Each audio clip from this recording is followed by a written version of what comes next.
Bismillahirrahmanirrahim. Assalamualaikum warahmatullahi wabarakatuh. Innal hamdalillah nahmaduhu wa nasta'inuhu wa nastaghfiruh wa na'udzu billahi min shururi anfusina wa min sayyiati a'malina. Man yahdihillahu fala mudilla lahu wa man yudlil fala hadiya lahu. Wa asyhadu an la ilaha illallah wahdahu la syarika lahu wa asyhadu anna Muhammadan 'abduhu wa rasuluh. Shallallahu rabbi wa sallam alaihi wa ala alihi wa ashabihi wa man tabi'ahum bi ihsanin ila yaumiddin. Rabbi shrah li sadri wa yassir li amri wahlul 'uqdatam min lisani yafqahu qawli. Allahumma la sahla illa ma ja'altahu sahlan wa anta taj'alul husna idza syi'ta sahlan. Allahumma 'allimna ma yanfa'una wanfa'na bima 'allamtana wa zidna 'ilma ya rabbal alamin. Bapak Ibu para jamaah pengawasan Ahad Pagi Kecamatan Pule yang insyaallah dirahmati Allah Subhanahu wa taala, setelah kurang lebih 3 bulan kita tidak bertatap muka, alhamdulillah di pagi hari ini Allah Subhanahu wa taala mengizinkan kami untuk bisa hadir di tengah-tengah Bapak Ibu sekalian. Di pagi hari yang cerah ini alhamdulillah, di hari Ahad tanggal 15 Sya'ban 1445 Hijriah, Allah Subhanahu wa taala memberikan kenikmatan kepada kita semua untuk bisa duduk di rumah di antara rumah Allah Subhanahu wa taala. Duduk tidak hanya sekedar duduk. Duduknya kita di tempat ini merupakan sebuah hal yang sangat dinilai pahala di sisi Allah Subhanahu wa taala oleh para malaikat. Bapak Ibu yang dirahmati Allah Subhanahu wa taala, orang yang duduk sebenarnya merupakan sesuatu hal yang mubah. Kita bisa duduk di rumah di depan televisi. Kita bisa duduk di cangkruk. Kita bisa duduk di pos kamling. Kita bisa duduk di tempat-tempat pemancingan. Kita bisa duduk di tempat-tempat yang lain. Tapi duduknya seseorang belum tentu bernilai pahala di sisi Allah. Ketika orang duduk di rumah di antara rumah Allah Subhanahu wa taala, seperti yang panjenengan semua lakukan di pagi hari ini, inilah duduk yang berpahala. Kok bisa Ustaz? Kok bisa dengan hanya duduk saja di masjid kita mendapatkan pahala di sisi Allah Subhanahu wa taala? Dikarenakan Bapak Ibu yang dirahmati Allah Subhanahu wa taala, orang yang duduk di masjid bertolak ilmi, mendengarkan pengajian, orang tersebut sudah melaksanakan perintah Allah Subhanahu wa taala. Apa di antara perintah Allah Subhanahu wa taala kepada kita? Yaitu ketika kita menjadi muslim, kita tidak cukup menjadi seorang muslim biasa saja. Ketika kita menjadi seorang muslim, kita harus menjadi seorang muslim yang berilmu. Kita harus menjadi seorang muslim yang mengetahui apa saja yang Allah Subhanahu wa taala wajibkan kepada kita untuk kita kerjakan, kemudian apa yang Allah Subhanahu wa taala larang pada diri kita tinggalkan. Bagaimana kita bisa mengetahui hal itu semua kalau misalnya tidak mau datang ke pengajian? Maka Bapak Ibu yang dirahmati Allah Subhanahu wa taala, dalam sebuah hadis yang sahih Rasulullah SAW bersabda, "Man salaka tariqan yaltamisu fihi 'ilman, sahalallahu bihi tariqan ilal jannah." Barang siapa, sapa wonge, barang siapa yang menempuh suatu jalan, menempuh suatu perjalanan, dalam rangka thalabul ilmi, dalam rangka mendengarkan pengajian, dalam rangka mendatangi sebuah tempat yang di mana di tempat tersebut dikaji ilmu Allah Subhanahu wa taala, sahalallahu lahu bihi thariqan minal jannah. Maka Allah Subhanahu wa taala akan mudahkan jalan orang tersebut masuk ke dalam surga. Maka mudah-mudahan apa yang kita lakukan di pagi hari yang berbahagia ini, Allah Subhanahu wa taala mudahkan jalan kita semua untuk menuju surga. Amin amin ya rabbal alamin. Bapak Ibu yang dimuliakan Allah Subhanahu wa taala, tak lupa di pagi hari yang berbahagia ini, marilah kita membaca salawat dan salam kepada junjungan kita, yaitu Rasulullah Muhammad SAW, yang nanti kita selalu nanti-nantikan syafaat dari beliau, yang nanti kita selalu nanti-nantikan perjumpaan dengan beliau. Bapak Ibu yang dirahmati Allah Subhanahu wa taala, sebelum kita memasuki materi di kajian pada kesempatan pagi hari ini, kami akan sedikit menceritakan sedikit tentang kejadian yang nanti akan dialami manusia di padang mahsyar. Ketika semua manusia dan makhluk Allah Subhanahu wa taala dibangkitkan dari kematian mereka, maka semua makhluk Allah Subhanahu wa taala, manusia dan jin, akan dikumpulkan di sebuah tempat fi sa'idin wahid. Mereka semua akan dikumpulkan di satu tempat yang tidak ada cekungannya dan juga tidak ada gunungannya. Tidak ada gunung, tidak ada lembah. Semua berada di tempat yang datarannya sama. Maka pada waktu itu manusia merasakan rasa panas yang sangat luar biasa. Mereka juga merasakan rasa dahaga yang sangat luar biasa. Dan disitulah nanti setiap nabi dan setiap rasul, mereka akan memanggil siapa yang termasuk dari umatnya. Disebutkan dalam kitab Ar-Ruh yang dikarang oleh Imam Ibnu Qayyim Al-Jauziyah rahimahullah taala, bahwasanya likulli nabiyyin haudun, setiap nabi itu memiliki telaga. Jadi kalau selama ini kita mendengar ada telaga yang nanti diberikan kepada Rasulullah SAW, kemudian diminum oleh semua umatnya, maka dalam kitab Ar-Ruh disebutkan bahwasanya likulli nabiyyin haudun, setiap nabi itu memiliki telaga. Fahunaka nabiyyun la ummatan lahu, ada sebagian nabi yang tidak memiliki umat sama sekali, dan sebagian nabi wa minhum fihi unasun laisa bikathir, dan sebagian nabi hanya memiliki beberapa umat saja. Wa hunaka nabiyyun lahu 'ashara, dan sebagian nabi itu memiliki umat puluhan. Wa aktsaru ummatin yaumal qiyamah ana, dan kata Nabi sallallahu alaihi wasallam, dan yang paling banyak nanti akan minum dari telaga daripada nabinya, yaitu aku, kata Rasulullah sallallahu alaihi wasallam. Bapak Ibu yang dirahmati Allah Subhanahu wa taala, di antara hal yang kemudian nanti kita harapkan yaitu kita bisa meminum air dari telaga Rasulullah SAW. Dan di antara salah satu caranya, selain kemudian kita mengamalkan sunnah-sunnah beliau dan meninggalkan semua larangan beliau, yaitu hendaknya kita memperbanyak bersalawat kepada Rasulullah SAW.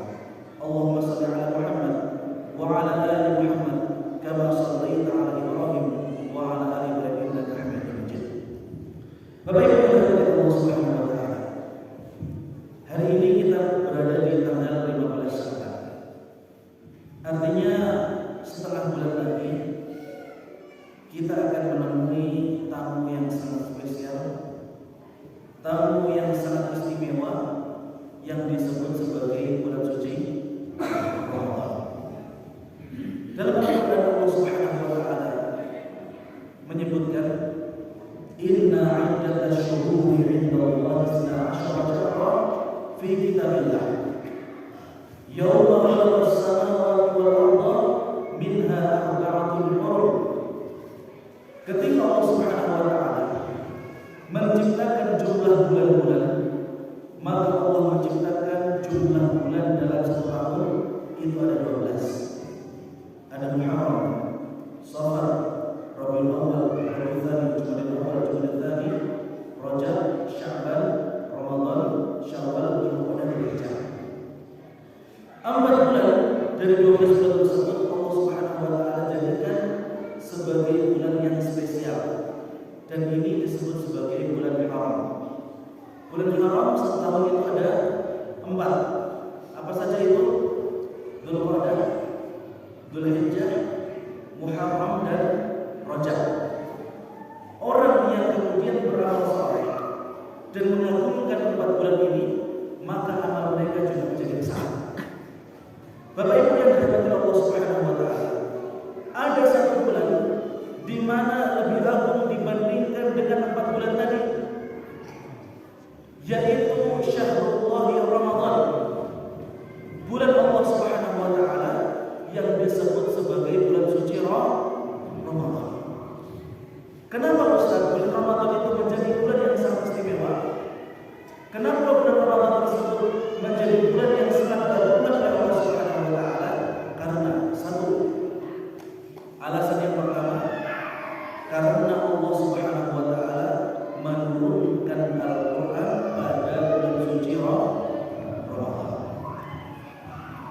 Sebagaimana yang sudah kita semua hafal, bahwasanya Allah Subhanahu wa taala berfirman, "Inna anzalnahu fi lailatul qadar." Sesungguhnya kami, yaitu Allah Subhanahu wa taala, telah menurunkan Al-Qur'an itu pada malam Lailatul Qadar. Bapak Ibu yang dirahmati Allah Subhanahu wa taala, mungkin sebagian kita bertanya-tanya, Ustaz, kalau Al-Qur'an itu diturunkan pada malam Lailatul Qadar, lalu bagaimana ceritanya ada surat-surat yang termasuk surat Madaniyah dan ada surat-surat yang termasuk dari surat Makkiyah? Kalau seandainya Al-Qur'an itu diturunkan pada malam Lailatul Qadar, maka enggak mungkin kemudian ada surat Makkiyah dan ada surat Madaniyah. Lalu sahabat Nabi, maka jawaban dari pertanyaan ini para ulama telah jelaskan jauh-jauh hari yang lalu. Bapak Ibu yang dirahmati Allah Subhanahu wa taala, tahukah kita ternyata ketika Allah Subhanahu wa taala menurunkan Al-Qur'an, di situ ada 2 fatrah. Ketika Allah Subhanahu wa taala menurunkan Al-Qur'an, di situ ada 2 fase.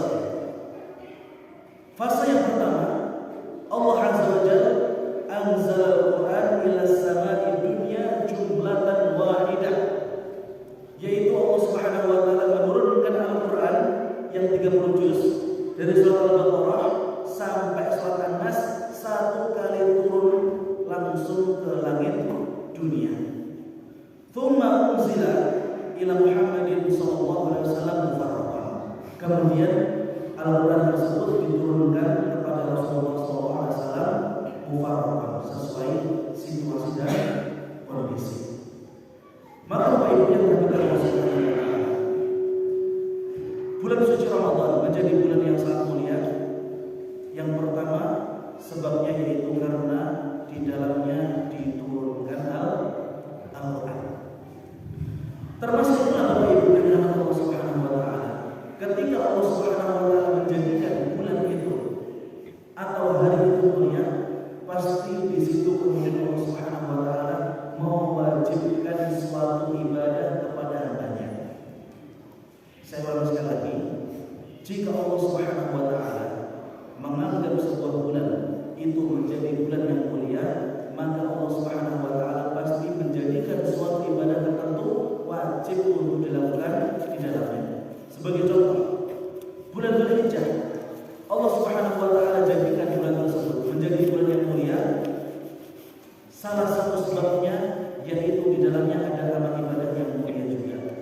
Apa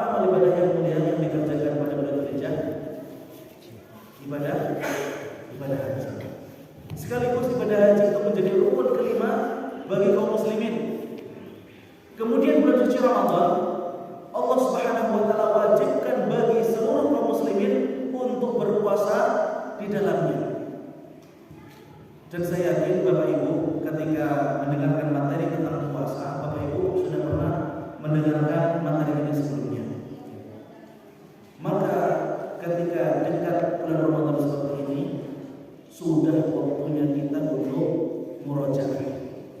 Waktunya kita untuk mengulang pelajaran tentang apa-apa saja yang kita perlukan ilmu seputar bulan suci Ramadan. Bapak Ibu yang dirahmati Allah Subhanahu wa taala. Dalam surat Al-Baqarah ayat 183 ya, posisi sebelah kiri bagian atas. Allah Subhanahu wa taala berfirman, "Ya ayyuhalladzina amanu kutiba 'alaikumus shiyam kama kutiba 'alal ladzina min qablikum la'allakum tattaqun." Ya ayyuhalladzina amanu, wahai orang-orang yang beriman. Bapak Ibu yang dirahmati Allah Subhanahu wa taala. Ketika Allah Subhanahu wa taala mengeluarkan kitab ataupun perintah kepada orang-orang yang beriman, di sini muncul pertanyaan. Apakah orang-orang kafir mereka juga diwajibkan berpuasa pada bulan suci Ramadan Ramadan? Ini kita sambil diskusi ya.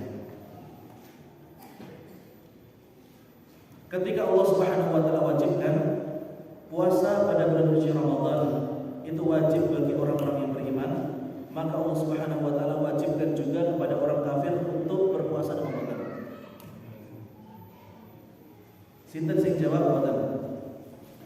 Bapak Ibu yang dirahmati Allah Subhanahu wa taala. Orang kafir derajat mereka nanti di neraka Allah Subhanahu wa taala itu bertingkat-tingkat. Kita harus meyakini akidah kita Ahlussunnah wal Jamaah bahwasanya orang kafir itu pasti masuk neraka. Tidak boleh kita miliki keyakinan orang kafir nanti mungkin masuk surga, itu tidak boleh, Pak. Atau orang musyrik, orang yang meninggal dalam kondisi musyrik, kemudian kita meyakini mungkin saja orang musyrik nanti memiliki kesempatan untuk bisa masuk dalam surga. Keyakinan ini tidak boleh ada dalam diri kita. Seorang muslim, seorang Ahlussunnah wal Jamaah wajib meyakini bahwasanya orang musyrik, orang kafir, orang munafik, mereka nanti pasti kekal di dalam api neraka. Sekarang pertanyaannya, apakah derajat orang kafir, orang musyrik dan orang munafik nanti di neraka Allah Subhanahu wa taala itu sama atau berbeda? Jawabannya, mereka itu nanti darokat. Sebagaimana penghuni surga, ketika mereka telah masuk surga, tingkatan mereka itu bertingkat-tingkat, maka orang kafir pun di neraka juga bertingkat-tingkat. Orang kafir pun di neraka mereka juga bertingkat-tingkat. Sebagai contoh, ada orang kafir yang kemudian baik kepada orang Islam, selalu memberikan hadiah. Kalau orang muslim tadi butuh bantuan apa-apa, kita tolong. Ketika ada kerja bakti, ikut juga kerja bakti. Ketika misalnya orang ada tetangganya muslim yang ada yang butuh bantuan, dibantu. Apakah sama orang tadi di neraka dengan orang kafir yang selalu mengganggu orang Islam? Ketika dimintai tolong nggak mau. Bahkan wal'iyadzubillah, ada beberapa orang kafir yang mereka sampai membunuh umat Islam. Apakah derajat mereka nanti di neraka itu sama? Tidak. Derajat mereka nanti di neraka berbeda-beda. Maka Bapak Ibu yang dirahmati Allah Subhanahu wa taala, sebagian ulama mereka mengatakan haula'il kafarah, mereka itu orang-orang kafir. Ketika mereka berada dalam api neraka, mereka nanti tidak hanya disiksa dikarenakan kekafiran mereka saja. Jika mereka dulu di dunia pernah membunuh, pernah berzina, pernah mencuri, pernah makan babi dan seterusnya, maka nanti hukuman mereka itu nanti juga akan sama. Semakin banyak pelanggaran mereka, semakin banyak juga dosa mereka. Ya ayyuhalladzina amanu, wahai orang-orang yang beriman, kutiba alaikumus shiyam, telah diwajibkan atas kalian untuk berpuasa. Bapak Ibu yang dimuliakan Allah Subhanahu wa taala, ketika kita membaca kutiba alaikumusiyam, maka yang dipikirkan oleh benak kita yaitu Allah Subhanahu wa taala telah mewajibkan kepada kita berpuasa. Allah memberikan perintah kepada kita untuk berpuasa.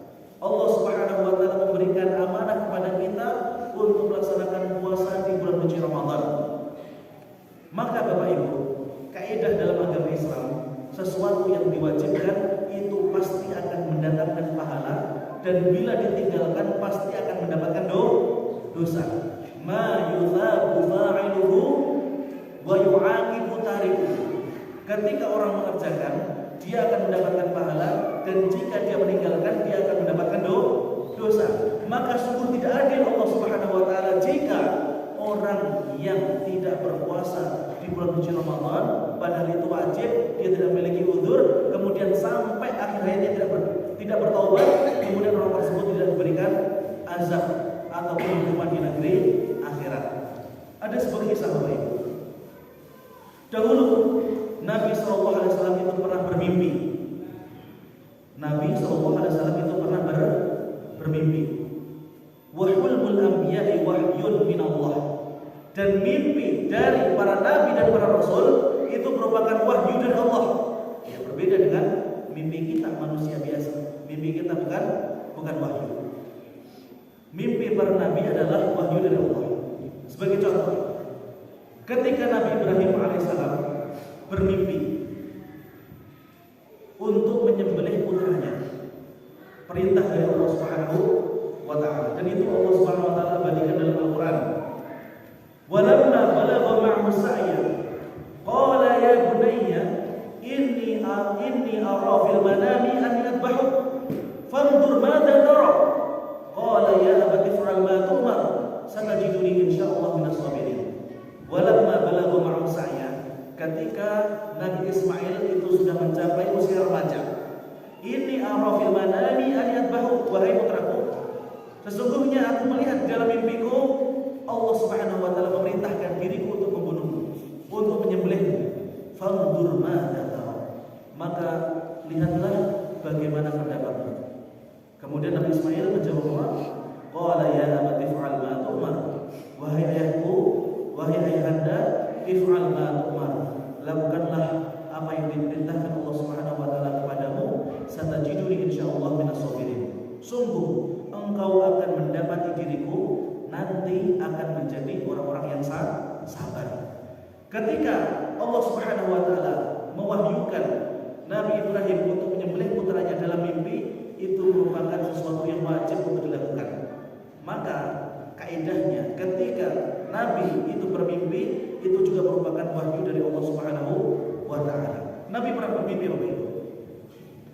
Beliau pernah didatangi oleh dua orang malaikat dalam mimpinya. Kemudian Rasulullah SAW diajak naik ke langit. Setelah sampai di langit, dua malaikat tersebut mengajak Nabi SAW untuk melihat-lihat bagaimana kondisi dari surga dan bagaimana kondisi dari neraka. Maka ketika Nabi SAW mampir di neraka, melihat-lihat bagaimana isi daripada neraka, maka di situ Nabi SAW melihat banyak sekali jenis-jenis siksaan. Dan ada salah satu siksaan yang kemudian ditunjukkan kepada Rasulullah SAW. Ada orang Bapak Ibu itu diikat bergelantungan di neraka, kakinya di atas, kepalanya di bawah. Kemudian ketika Nabi SAW melihat wajah daripada orang itu, muka daripada orang itu, ternyata mulutnya itu hancur, habis dari digebukin ataupun ditimpuk batu, wallahu a'lam. Kemudian keluar dari mulutnya itu darah. Maka Nabi SAW bertanya kepada malaikat, orang itu dahulu melakukan dosa apa? Kok sampai Allah Subhanahu wa taala menghukum dengan hukuman yang seperti itu? Maka malaikat pun menjawab, innahu aftara qabla an yu'dzan. Sesungguhnya orang itu, wahai Muhammad, adalah termasuk orang-orang yang belum diizinkan untuk berbuka tapi sudah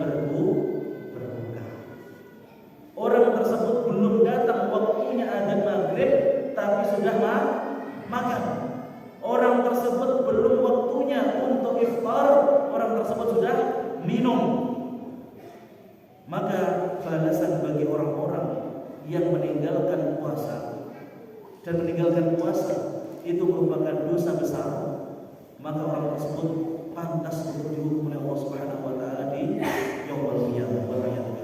Kutiba alaikumus shiyam. Ketika Allah Subhanahu wa taala mengatakan telah diwajibkan atas kalian berpuasa, maka kita tidak memiliki pilihan kecuali menjalankan puasa tersebut.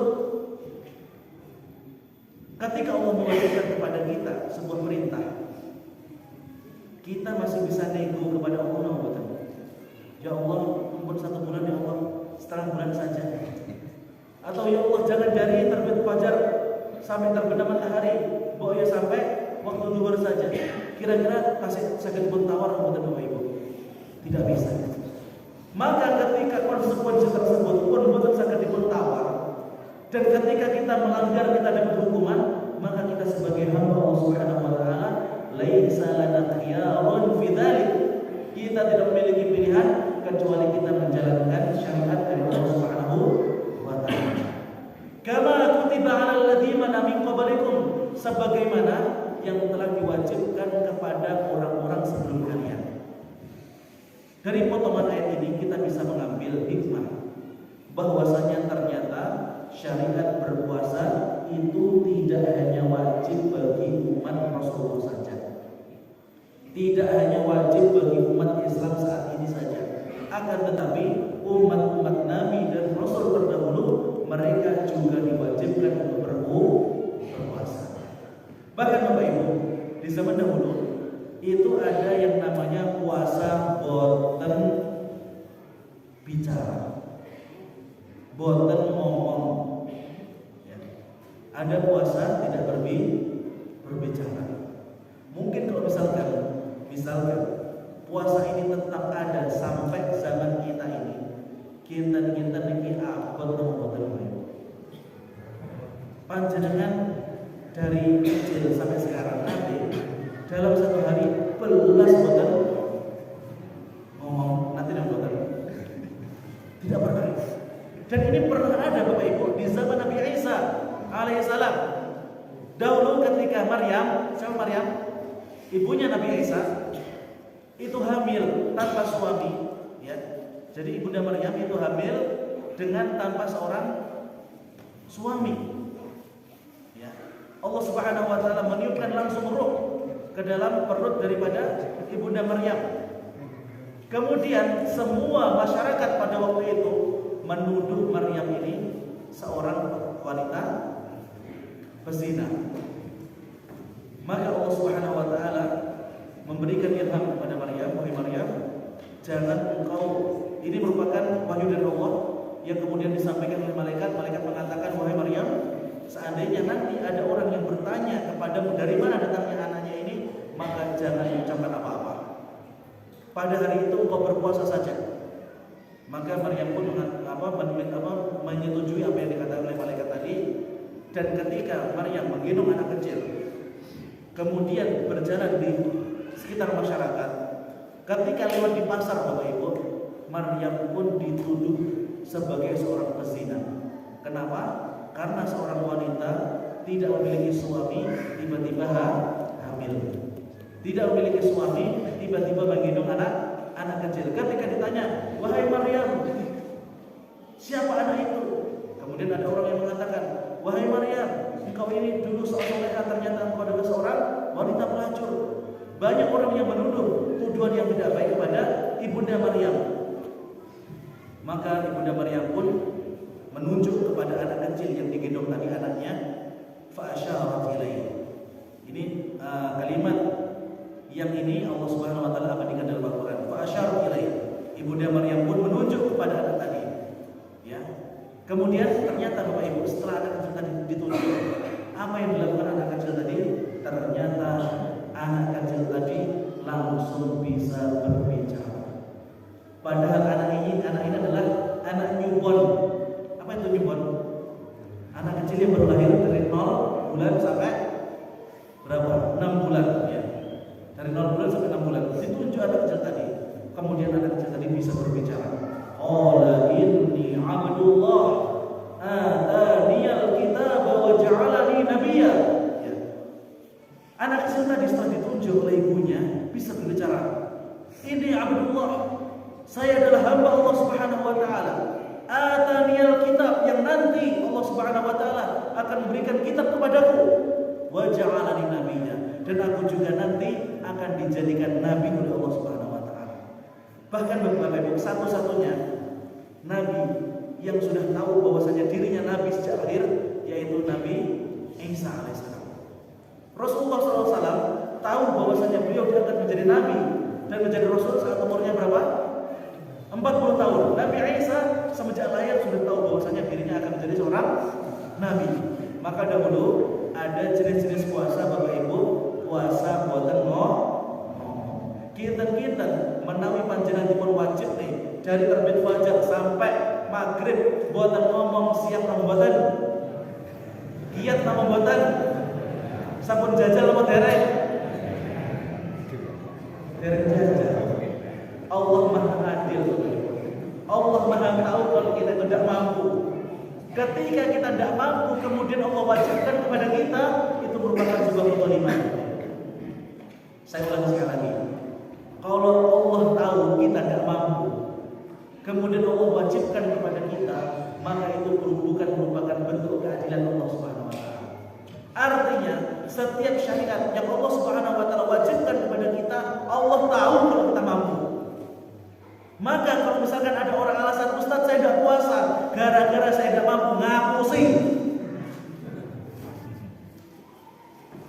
Orang tersebut berdusta Bapak Ibu. Kenapa? Karena setiap Allah menjadikan syariat bagi seorang hamba, bagi suatu kaum, Allah tahu bahwasanya kaum itu mampu untuk melaksanakannya. Maka Bapak Ibu, ketika syariat puasa berbicara itu dihapus, Allah itu tahu kalau umat Islam tidak mampu, maka itu dihapus. Kemudian dahulu Bapak Ibu ada juga jenis puasa, puasa tidak berteduh seharian Bapak Ibu. Puasa buatan ngiyung. Ya. Dahulu ketika Nabi SAW sedang memberikan tadkirah, ya, pengajian di Masjid Nabawi seperti ini, maka ada salah satu sahabat yang tidak berteduh. Dia mendengarkan pengajian tapi dari luar masjid.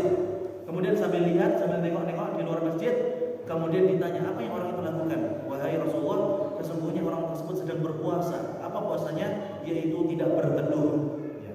Jadi ada syariat sebelum agama Islam, puasa itu tidak berteduh. Maka Nabi SAW mengatakan apa? Muru an yadkhulal masjid. Perintahkanlah orang itu untuk masuk dalam masjid. Semenjak hari ini syariat untuk berpuasa tidak berteduh itu dihapus oleh Allah Subhanahu wa taala. Di sini kita bisa mengetahui Bapak Ibu, kama kutiba 'alal ladzina min qablikum, sebagaimana yang telah aku wajibkan kepada umat-umat sebelum kalian, artinya jenis-jenis puasa di zaman dulu itu banyak.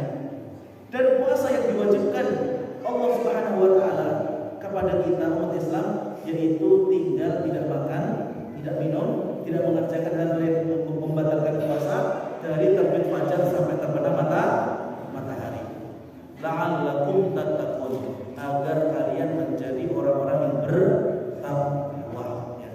Takwa Bapak Ibu, kalau sudah panjenengan dapatkan, masuk surga itu mudah. Li'annal jannah khussisun lil muttaqin, dikarenakan surga itu diciptakan untuk orang-orang yang bertakwa. Maka karena Allah Subhanahu wa taala ingin kita itu nanti masuk ke dalam surga, maka Allah Subhanahu wa taala wajibkan kepada kita berpuasa. Setelah puasa diharapkan kita nanti menjadi orang-orang yang bertakwa, dan dengan ketakwaan itu nanti kita akan masuk ke dalam surga. Amin ya rabbal alamin.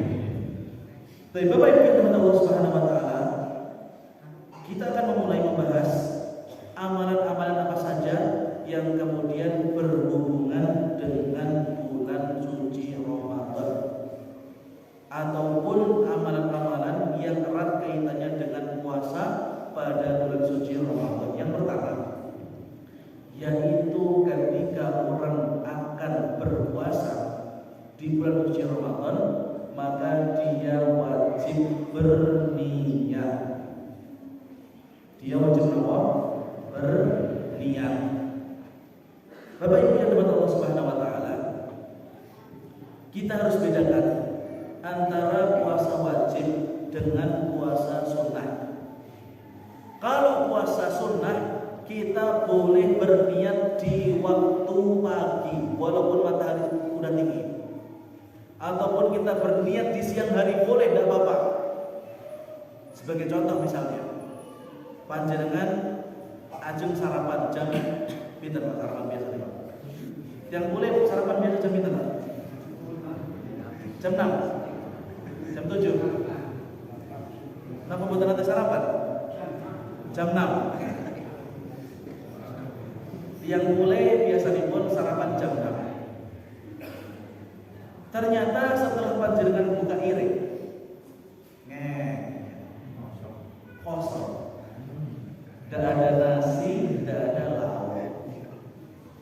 Panjenengan pun tanglet ibu, Bu, ini kalau tidak ada nasi, kalau tidak ada lauk ya. Kemudian bilang ibunya, Pak, pripun kula ajeng masak nasi, lah berasi mawon telas. Nah, kemudian suaminya, ya udah kalau gitu, kalau hari ini ibu tidak ada nasi, tidak ada beras, saya akan berpuasa. Maka ketika bapak-bapak ataupun ibu-ibu belum makan, belum minum semenjak adzan subuh sampai jam 6 tadi, maka di waktu itu panjenengan angsal niat puasa sunnah. Ya udah kalau gitu saya niat bismillah, saya hari ini berpuasa sunnah. Ya. Maka niat yang dibaca setelah fajar, yang penting belum makan, yang penting belum minum, maka puasa sunnahnya sah. Dan itu pernah dilakukan oleh Nabi SAW. Ketika Nabi SAW bertanya kepada Aisyah radhiyallahu anha, mana makanan kita pada hari ini? Ternyata pada waktu itu tidak ada makanan. Idzan ana asum. Maka Nabi SAW mengatakan, kalau gitu saya akan berpuasa. Tiang-tiang boleh gimana Pak? Buat-buatan daharan di puasa apa tadi?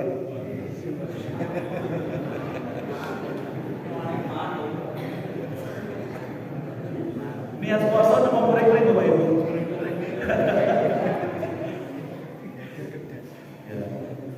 Itu kalau puasa sunnah, ya. Itu kalau puasa sunnah boleh berniat walaupun setelah terbit matahari. Tapi kalau puasa wajib, kita harus berniat maksimal sebelum adzan subuh. Kalau niatnya setelah adzan, maka puasanya boten sah. Ketika kita niat sebelum adzan, maka puasanya sah. Atau di malam harinya puasanya sah. Tapi kalau misalkan kita niatnya setelah fajar, maka puasanya tidak sah. Nabi SAW nanti dawuh, man lam yujma' as-siyam qabla al-fajr fala siyama lahu. Barang siapa yang belum berniat untuk berpuasa pada bulan suci Ramadan, fala siyama lahu, maka tidak ada puasa baginya. Maka orang tersebut tidak dianggap sebagai orang yang berpuasa walaupun menahan lapar ataupun dahaga. Maka Bapak Ibu yang dirahmati Allah Subhanahu wa taala, niat dalam berpuasa wajib di bulan suci Ramadan itu hukumnya wajib. Kemudian Ustaz, apakah kita wajib berniat setiap malam atau cukup satu malam kemudian kita mewakili semua malam?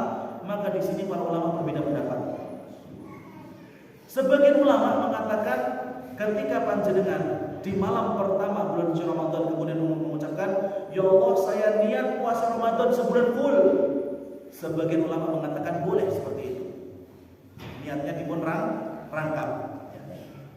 Sebagian ulama mengatakan tidak seperti itu. Ya, ini Imam Syafi'i mengatakan tidak boleh seperti itu. Beliau mengatakan wajib berniat setiap malam. Wajib berniat setiap malam. Ustadz, saya itu kadang-kadang pelupa Ustadz. Saya itu lupa tadi malam sudah niat apa belum. Untuk menguatkan azam saya, maka saya lafadzkan niat itu. Ya Allah, saya berniat puasa Ramadan. Maka dalam mazhab Syafi'i, melafadzkan niat untuk menguatkan azam itu hukumnya sunnah. Ya. Melafadzkan niat untuk menguatkan azam itu hukumnya sunnah. Ya. Tapi ini boten wajib. Ya. Intinya niat itu berada di dalam hati ya. Akan tapi dalam mazhab Syafi'i in khafa syak, jika dikhawatirkan orang tersebut lupa, nanti jadi bingung dan kita apa belum, maka boleh untuk melafazkan niat. Dan lafaz niat ini pun boleh diucapkan dalam bahasa apapun. Ustaz, saya tidak bisa bahasa Indonesia, saya bisanya bahasa Jawa. Ya udah pakai bahasa Jawa. Niat ingsun siro poso ing dina sesuk krana Allah Taala monggo. Ustaz, saya dari kecil tidak pernah bahasa Jawa Ustaz, tapi saya pakai bahasa Indonesia. Saya niat pakai bahasa Indonesia, boleh nggak Ustaz? Boleh. Saya niat berpuasa besok wajib karena Allah Taala. Ustaz, saya jago bahasa Arab Ustaz. Saya niat pakai bahasa Jawa udah biasa. Niat pakai bahasa Indonesia udah biasa. Saya mau pakai bahasa Arab Ustaz, boleh nggak? Boleh ya. Nawaitu shauma ghadin. Ustaz, saya bahasa Indonesia, bahasa Jawa, bahasa Arab biasa. Saya mau pakai bahasa Inggris Ustaz. Boleh nggak? Tidak apa-apa. Ya dalam mazhab Syafi'i seperti itu. Ya. Tapi intinya niat itu yang wajib adalah berada dalam hati. Ya. Itu merupakan konsekuensi seseorang yang hendak melaksanakan puasa pada bulan suci Ramadan. Ya. Kemudian yang kedua, Bapak Ibu yang dirahmati Allah Subhanahu wa taala, di antara amalan yang erat kaitannya dengan bulan suci Ramadan yaitu qiyamul Ramadan ataupun qiyamul lail. Salat tarawih, Bapak Ibu. Bapak Ibu yang dirahmati Allah Subhanahu wa taala, salat tarawih ya, ini merupakan amalan yang sangat luar biasa juga dan pahalanya besar jika orang melakukannya ikhlas lillahi ta'ala, bukan untuk riya atau bukan untuk nyalek nanti ke depan supaya dipilih ya. Ketika orang tersebut ikhlas lillahi ta'ala melakukan salat tarawih, qiyamul lail karena Allah, maka Allah Subhanahu wa taala akan mengampuni dosa-dosanya yang telah lalu. Dalam hadis yang sahih muttafaqun alaih, Rasulullah SAW pernah bersabda, "Man qama Ramadhana imanan wa ihtisaban, ghufira lahu ma taqaddama min dhanbi." Barang siapa yang melaksanakan qiyamul lail, salat tarawih, ikhlas karena Allah Subhanahu wa taala, imanan karena imannya kepada Allah Subhanahu wa taala, wa ihtisaban dan mengharap pahala dari Allah Subhanahu wa taala, ghufira lahu ma taqaddama min dhanbi, maka Allah Subhanahu wa taala akan mengampuni dosa-dosanya yang telah lalu. Jadi Bapak Ibu, di antara ikhtiar kita untuk menghapuskan dosa-dosa kita yaitu kita mengerjakan sholat tarawih. Dari kapan sampai kapan Ustaz? Dari awal Ramadan sampai selesai. Jangan kemudian ya kata orang Jawa ya, panas-panas ngomong. Panas-panas? Ya, itu di belakang sudah jawab gitu ya. Panas-panas tai ayam ya. Di hari pertama masjidnya full. Di hari kedua masjidnya mengalami kemajuan. Di hari ketiga mengalami kemajuan lagi. Di hari keempat semakin maju. Di hari kelima semakin maju. Di pertengahan Ramadan sudah tinggal sholat pertama. Maka Bapak Ibu yang dirahmati Allah Subhanahu wa taala, kita harus semangat untuk qiyamul lail. Kita harus semangat dalam mengerjakan sholat tarawih. Kalau kita tidak semangat di bulan suci Ramadan, lalu kapan lagi kita akan melaksanakan sholat tarawih, melaksanakan qiyamul lail full satu bulan? Jadikan bulan suci Ramadan ini sebagai madrasah, sebagai sesuatu untuk menggembleng keimanan kita. Jangan sampai kita semangat di awal, masjidnya di hari pertama full, nanti di hari ketujuh sudah berkurang. Di hari pertama full, di malam takbiran sudah, di malam takbiran sudah nggak ada ya. Sebelum takbiran sudah bubar jamaahnya. Jangan seperti itu ya. Kalau misalkan memang niat kita sholat tarawih itu karena Allah, maka di hari pertama dan hari-hari berikutnya jamaah kita cuma yang sama. Maka Bapak Ibu, jangan sampai kemudian kita kehilangan kesempatan untuk diampuni dosa-dosa kita. Dosa ini pun perlu panjenengan sami. Kadang apa sekali Bapak Ibu? Kadang sangat pengen dipun ampuni dosa-dosa pun. Syaratnya pun apa? Tumut sholat tarawih. Ustaz, saya pengen sholat tarawih sendiri di rumah Ustaz. Apakah boleh? Boleh. Tapi biasanya kalau sholat sendiri untuk istiqomah niku abot. Kenapa? Karena di kiri kanan depan belakang kita banyak setan. Ya. Mau tarawih engkau dhisik. Mau ngadep wudu nanti dulu. Sudah akhirnya sudah adzan subuh, enggak jadi tarawih. Ya. Maka ketika kita sholat berjamaah di masjid, itu kita harapkan ketika kita gak hadir ada saudara kita yang mengingatkan, Pak, Bu, panjenengan mau dulu kok boten tarawih teng pundi, nah gitu. Dan panjenengan pun sungkan-sungkan tanglet kepada yang lain. Kenapa? Karena jika panjenengan mengingatkan orang lain untuk mengerjakan ibadah dan orang lain tadi kemudian ingat ikut beribadah bersama panjenengan, maka pahala orang yang mengerjakan sholat tadi, orang yang mengingatkan juga ada dapat. Orang yang bertanya tadi juga ada dapat. Maka insya Allah inilah yang disebut oleh Nabi SAW, oleh Allah Subhanahu Wa Taala, wa ta'awanu 'alal birri wat taqwa, wa la ta'awanu 'alal itsmi wal 'udwan. Dan saling tolong menolonglah kalian dalam kebaikan dan jangan tolong menolong dalam keburukan. Orang Pak di luar sana, saya nggak bilang di Indonesia ya, di luar sana orang itu saling tolong menolong dalam kecurangan. Orang saling tolong menolong dalam keburukan. Kita mau tolong menolong dalam kebaikan masih malu. Apa yang membuat kita malu? Ya. Orang-orang di luar sana Bapak Ibu, mereka saling tolong menolong dalam kejahatan. Kita ingin saling tolong menolong dalam kebaikan masih malu. Orang yang tolong menolong dalam kejahatan ujung-ujungnya neraka. Kalau orang tolong menolong dalam kebaikan ujung-ujungnya mana? Surga. Kita masih malu untuk mengingatkan saudara kita. Kita masih malu untuk mengingatkan diri kita, keluarga kita untuk melaksanakan amal soleh. Lalu bagaimana? Apakah memang benar ikhlas kita melihat saudara kita, keluarga kita tidak masuk surga bersama-sama dengan kita? Jika kita ingin jika kita ingin masuk surga bareng bersama keluarga kita, dari sekarang kita saling mengingatkan. Wa tawassaw bil haqqi wa tawassaw bis sabr. Ya, harus saling mengingatkan dalam kebaikan dan harus saling mengingatkan dalam kesabaran.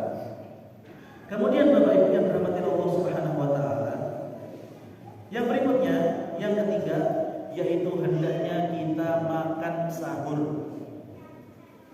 Dahar apa Bapak Ibu? Dahar sahur. Walaupun panjenengan kuat, walaupun panjenengan kroso, walaupun panjenengan 2 hari 2 malam tidak makan, tidak minum, tetap sehat, tetap kuat, tapi makan sahur itu dapat pahala. Tapi malah angsalkan ganjaran. Dalam sebuah hadis yang diriwayatkan oleh Imam Muslim rahimahullah taala, Nabi SAW bersabda, "Faslun ma baina siyamina wa siyami ahli kitab aklu sahur." Perbedaan antara puasa kita dengan puasa ahli kitab. Siapa itu ahli kitab? Orang Yahudi dan orang Nasrani. Perbedaan antara puasa kita dengan puasa mereka yaitu makan sahur. Kalau orang-orang Yahudi, orang-orang Nasrani, ketika mereka mau berpuasa mereka ada sahur. Tapi kita umat Islam, kita disunahkan untuk makan sahur. Bahkan Bapak Ibu yang dapat Allah Subhanahu wa taala, innaha barakatun a'tahumullah iyaha. Makan sahur itu merupakan berkah yang Allah Subhanahu wa taala berikan kepada kita. Ustaz, saya tidak bisa makan nasi, Ustaz. Saya tidak bisa makan roti, Ustaz. Saya cuma bisa minum waktu sahur. Apakah boleh? Boleh. Ketika memang dalam kondisi benar-benar tidak nafsu makan, minimal ada air 1 teguk yang kita masukkan ke dalam kerongkongan. Dari situ kita akan mendapatkan berkah. Kemudian yang berikutnya, yaitu mengakhirkan sahur adalah sunnah Rasulullah. Mengakhirkan sahur. Mulai ada di jaminan Rasulullah. Jaminan 4:20 adzan subuh. 4:20 adzan subuh. Ketika kita makan dan minum santai, ya, dan buru-buru, kita kira-kira membutuhkan waktu berapa menit? Setengah jam cekap ya? Cekap ya. Kalau misalkan adanya 4.20, mungkin jam 4 itu baru makan, boleh, nggak apa-apa. Bahkan Nabi SAW dahulu, karena Nabi SAW ya'kulu sahur ila adhanil fajar 50 ayat. Dahulu Nabi SAW antara makan sahur dan adzan subuh itu 50 ayat dalam surat Al-Baqarah. Panjenengan kalau mau 50 ayat surat Al-Baqarah pinten menit? Ya tergantung Ustaz, kasih maca blek-blek kita. Kasih maca nah itu tepatnya. Maksudnya membaca dengan tartil ya. Alif Lam Mim. Dzalikal kitabu la raiba fihi hudan lil muttaqin. Satu ayat. Alladzina yu'minuna bil ghaibi wa yuqimuna shalah, dan seterusnya. Kalau bacanya seperti itu mungkin sekitar 20 menit ya. 20 menit itu 50 ayat ya. Jadi kalau misalkan panjenengan di sini adzannya jam 4.20, maka jam 4 itu merupakan waktu yang terbaik untuk makan sahur, atau kurang dari itu untuk jaga-jaga. Kalau seandainya dimakan sahur itu nanti ada ngobrol-ngobrolnya ya. Kalau ngobrolnya panjang takutnya kebablasan ya. Maka ketika ada orang yang makan sahur jam 12, itu bukan sunnah Nabi SAW. Ketika ada orang yang makan sahur jam 11 malam, itu bukan sunnah Nabi SAW. Yang paling bagus yaitu mengakhirkan waktu sahur ya. Kemudian Bapak Ibu yang dirahmati Allah Subhanahu wa taala, poin yang berikutnya yang berkaitan tentang waktu puasa, yaitu kita sudah mengetahui wa kulu washrabu hatta yatabayyana lakumul khaytul abyadu minal khaytil aswadi minal fajr. Ketika sudah muncul fajar shadiq, di situ kita dilarang untuk makan dan minum sampai terbenam matahari ya. Kapan ada orang yang kemudian makan atau minum dengan sengaja antara dua waktu itu, maka puasanya batal ya. Puasanya batal.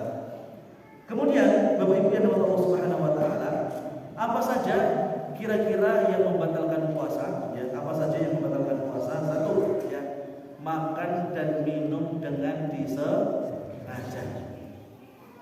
Kalau tidak sengaja gimana Ustaz? Ya. Kalau tidak sengaja berikut aman ya.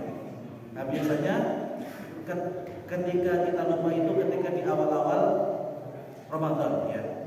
Karena biasanya kita jam 12 makan siang. Nah jam 12 siang buka magic jar ya. Kemudian ambil nasi, ambil lauk, makan. Pas sudah kenyang, nah istrinya baru mengingatkan atau anaknya baru mengingatkan. Pak, panjenengan kan puasa berdahar lali lali ini Bapak Ibu, lali ini kata-kata lali ini nanti akan dipertanggungjawabkan di akhirat. Benar-benar lali atau lali? Yang tahu cuma panjenengan dan Allah Subhanahu wa taala. Kalau orang benar-benar lali, buatan dosa. Lain lali dosa ya. Kemudian yang berikutnya, sengaja untuk muntah ataupun muntah secara disengaja. Panjenengan ngobrol niki napa? Mulutipun akhirnya muntah, maka puasanya batal. Kalau muntahnya bukan sengaja, misalnya karena udara dingin, mulai dingin ya, kemudian perutnya munak-munak, kemudian gara-gara munak itu keluar muntah yang tidak disengaja Bapak Ibu, ini tidak membatalkan puasa ya. Muntah yang tidak disengaja, maka ini tidak membatalkan puasa. Kemudian yang perempuan biasanya ada haid dan juga ada nifas ya. Haid dan nifas ini juga merupakan pembatal puasa ya. Orang yang haid, orang yang nifas itu kira-kira dia ketika haid atau nifas, orang tersebut bisa menghindar atau tidak Bapak Ibu? Tidak bisa ya. Perempuan qadar sunnatullah itu pasti mengalami yang namanya haid dan nifas. Maka ketika mereka haid dan mereka nifas, mereka tidak berpuasa pun tidak menjadi masalah. Kemudian melakukan injeksi ataupun infus yang bisa menguatkan, membuat kenyang, membuat tidak haus, membuat tidak lapar, itu pun juga kemudian membatalkan puasa. Kemudian melakukan hubungan suami istri, laki-laki dan perempuan, itu juga termasuk membatalkan puasa, bahkan dia berdosa dan wajib untuk membayar kafarat. Apa kafaratnya? Laki-laki dan perempuan yang berhubungan suami istri di siang hari, maka mereka harus membebaskan budak. Kalau tidak ada budak, maka mereka harus berpuasa 2 bulan berturut-turut. Kalau misalkan tidak bisa, maka memberikan makan 60 orang fakir miskin. Sekarang Bapak Ibu, muncul pertanyaan. Orang yang makan dan minum di bulan suci Ramadan dengan sengaja, puasanya pun batal. Puasanya pun batal.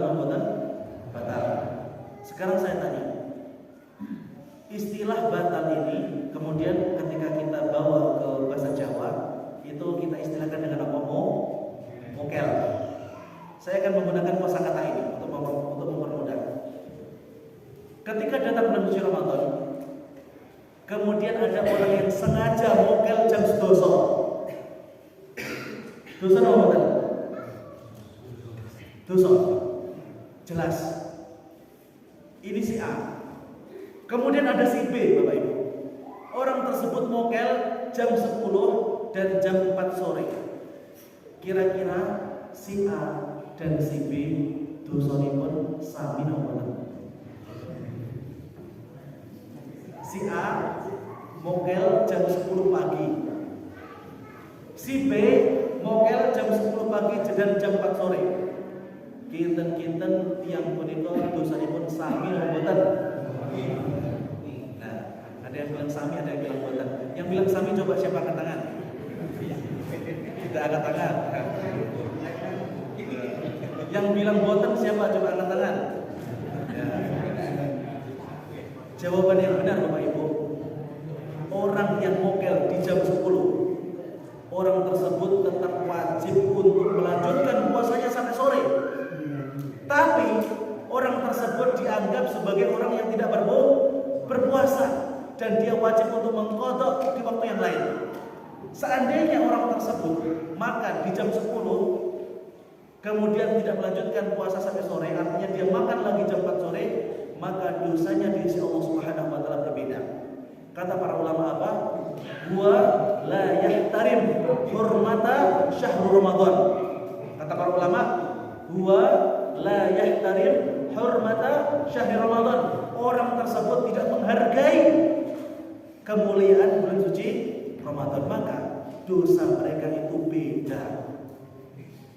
Orang yang hanya mokel jam 10 itu dosanya lebih ringan daripada orang yang mokel jam 10 dan jam 4. Maka orang yang mokel secara sembunyi-sembunyi, Pak, dengan orang yang mokel secara terang-terangan niku dosane nggih benten. Orang yang mokel secara sembunyi-sembunyi, orang tersebut memang makan dan minum, maka dosa ataupun madarat yang ditimbulkan hanya untuk diri dia sendiri. Tapi orang tersebut daharipun tengah jenengan panjenengan, Pak. Terlebih lagi pas ada majelis taklim seperti ini bahas poso dan bulan suci Ramadan yang bae dahar teng mriki siang-siang. Dosanipun langkung ageng mboten. Ya. Maka Bapak Ibu yang dirahmati Allah Subhanahu wa taala, semakin orang tidak menghormati kemuliaan bulan suci Ramadan, maka dosanya juga semakin besar. Maka kata para ulama, jika ada orang yang membatalkan puasa jam 10 pagi, dia masih wajib untuk menahan makan dan minum sampai sore. Dan jika orang tersebut makan lagi ataupun minum lagi atau bahkan melakukan hubungan suami istri di siang hari, ya, dengan tanpa alasan yang jelas seperti itu, maka orang tersebut berdosa. Ya. Kemudian pertanyaan yang berikutnya, ini saya suka bertanya. Ya. Pertanyaan berikutnya, ketika ada suami dan istri berhubungan badan di siang hari, kan tidak boleh ya?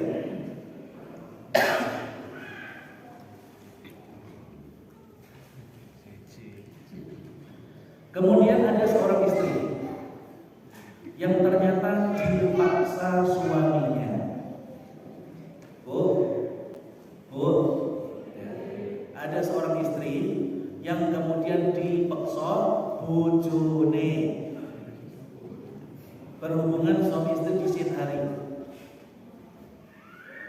siapa yang wajib untuk, dan ternyata terjadilah hubungan suami istri itu.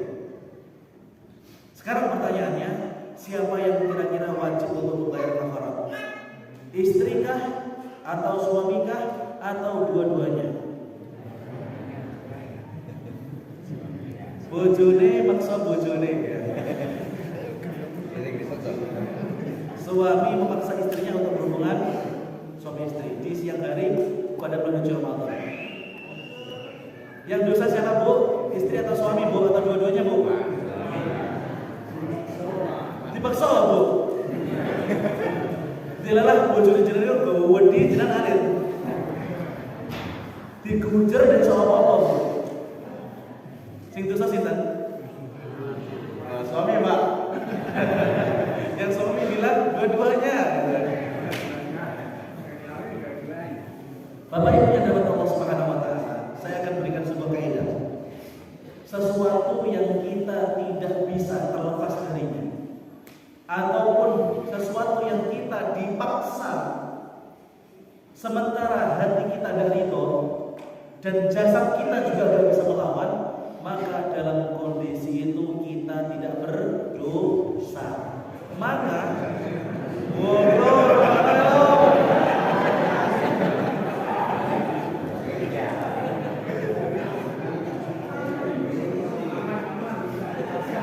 aman bu. Maka kalau misalkan ibu ternyata dipaksa berlawan, ibu tidak mampu, margane ibunya berat badannya cuma 40 kilo, suaminya 80 kilo misalnya ya, itu kan tidak bisa melawan. Ibu sudah berusaha melawan tidak bisa ya. Maka dalam kondisi itu yang wajib untuk membayar kafarat adalah suami ya. Sekarang pertanyaan berikutnya, ketika ada suami mencium istrinya di siang hari bulan suci Ramadan, fa'anzala, kemudian timbul syahwat, kemudian keluar mani, puasa suaminya batal atau tidak? Seorang suami yang mencium istrinya di siang hari pada bulan suci Ramadan, fa'amna, kemudian keluar mani, puasa suaminya batal atau tidak?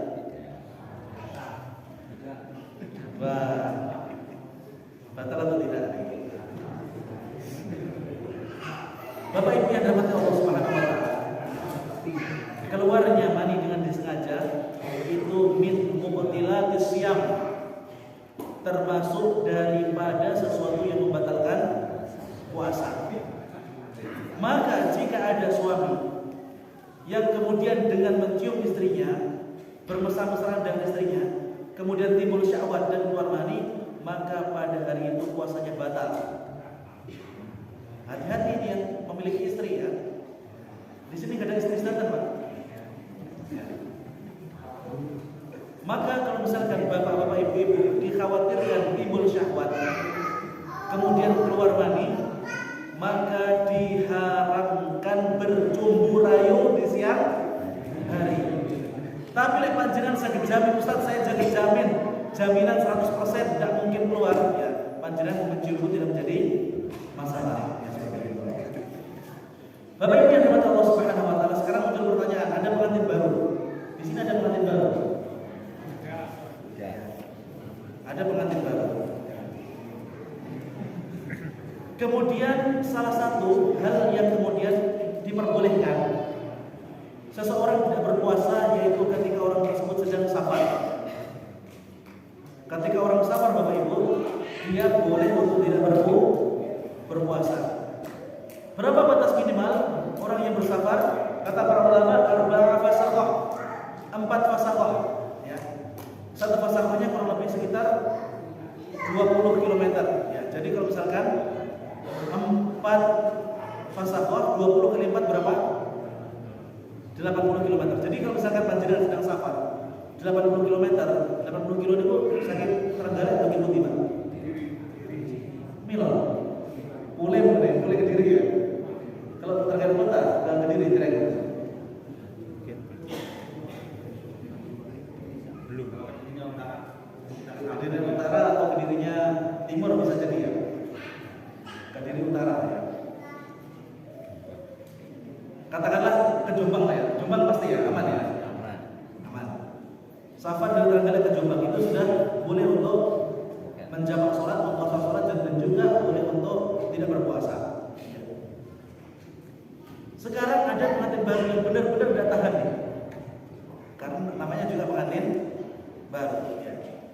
Daripada mereka melakukan sesuatu yang diharapkan Allah Subhanahu Wa Taala, bahkan wajib untuk membayar kafarat berhubungan suami istri, akhirnya mereka merencanakan untuk safar ke Jombang. Mereka naik motor bareng-bareng, gitu kan, naik motor. Ketika mereka sudah sampai di Tulungagung, ya, kan sudah keluar kota, ya.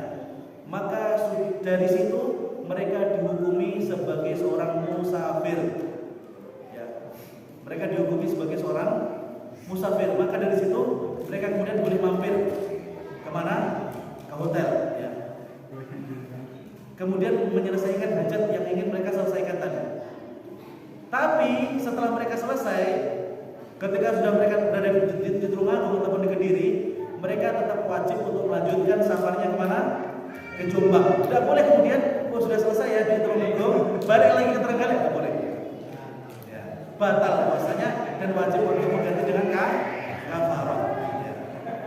Tapi mereka wajib untuk melanjutkan kemana? Ke Jombang. Baik.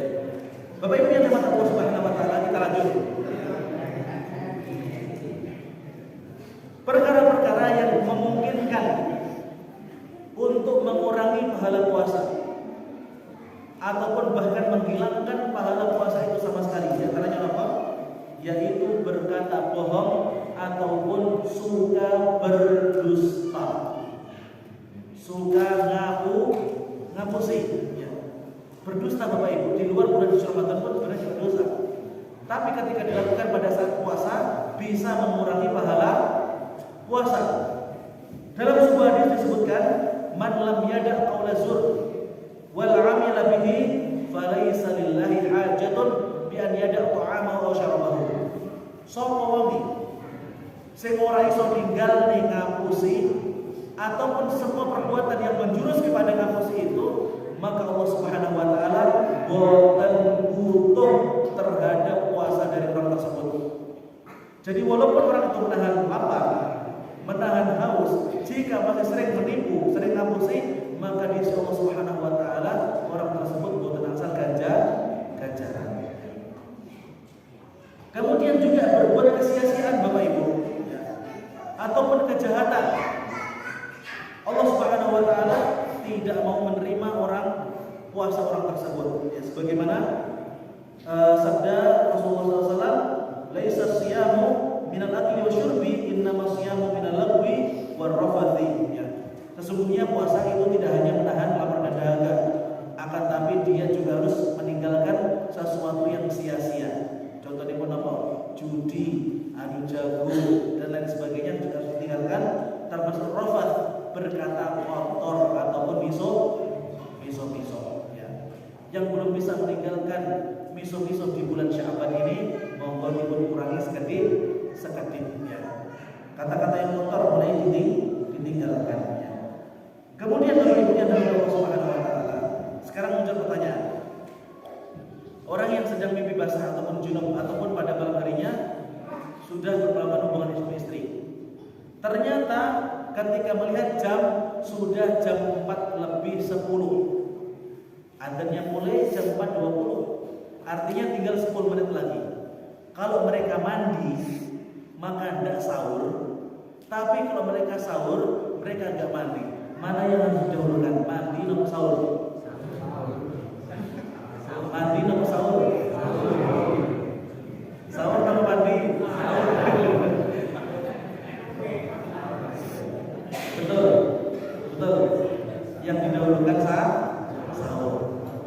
Ketika kita dalam kondisi junub, kemudian sudah terdengar adzan subuh, maka itu tidak menjadi masalah.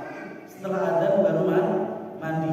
Tapi kalau misalkan panjenengan mandi dulu, kemudian ternyata setelah mandi sudah mendengar adzan subuh, pun boten asal dahar, boten asal makan, maka dalam kondisi ini panjenengan harus mendahulukan sahur sebelum mandi jika waktunya memang terbatas. Kemudian Bapak Ibu bersiwak. Bersiwak ini mau apa? Membersihkan gigi, entah menggunakan akar siwak itu ataupun panjenengan menggunakan odol dan pasta gigi. Odol dan sikat gigi. Kira-kira orang yang sikatan itu boleh atau membuatan di bulan suci Ramadan? Sikatan. Boleh kalian bilang? Sikatan boleh dibuat tipis gitu. Bersiwak ataupun sikatan Bapak Ibu itu diperbolehkan pada bulan suci Ramadan. Bahkan jenengan buat alasan ya, ketika kemudian jagungan kali kancane kemudian umum memang. Ternyata orang tersebut memiliki keyakinan bersiwak ataupun sikatan itu tidak boleh di bulan suci Ramadan itu lento ya. Sikatan itu angsal. Maka ketika panjenengan nanti di bulan suci Ramadan kemudian sikatan itu tidak membatalkan puasa ya. Kecuali lek odole dipun langgar. Itu baru batal ya, itu baru batal. Kemudian berumur ataupun istinsyak. Istinsyak itu apa? Memasukkan air ke dalam hidung. Ketika istinsyak di bulan suci Ramadan, maka makruh ketika kemudian memasukkan airnya terlalu banyak. Di luar bulan suci Ramadan tidak apa-apa. Bahkan dianjurkan untuk menghirup air sampai terasa di khaysum. Khaysum itu ini. Apa nih? Pangkal hidung ya.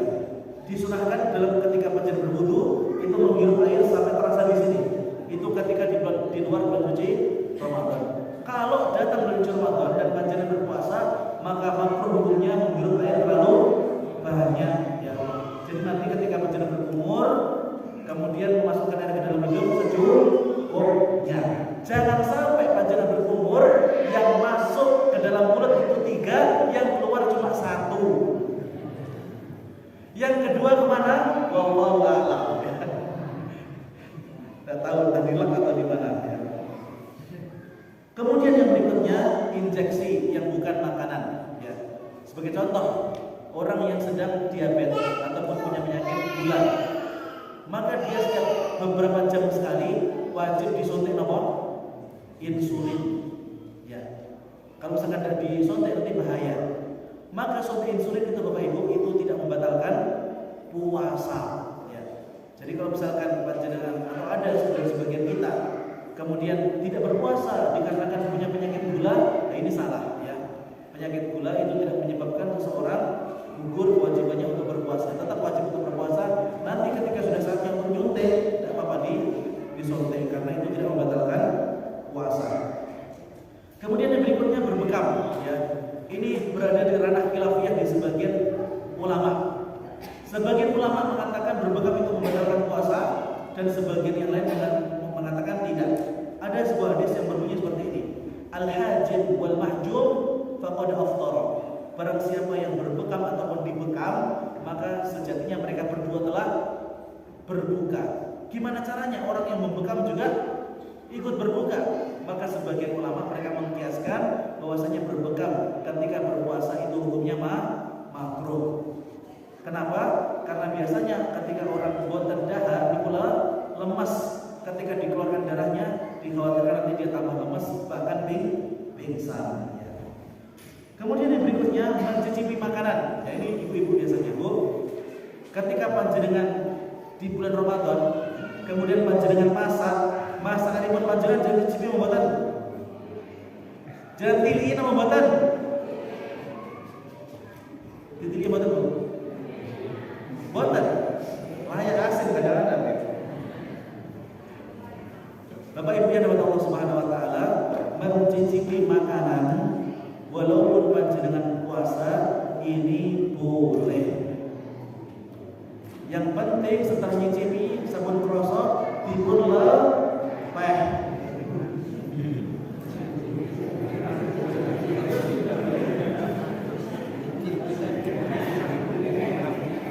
Menawi panjenengan nyicipi sak sendok kok betul-betul sing medal. Nah, niki itu pertanyaan. Tempe kata sa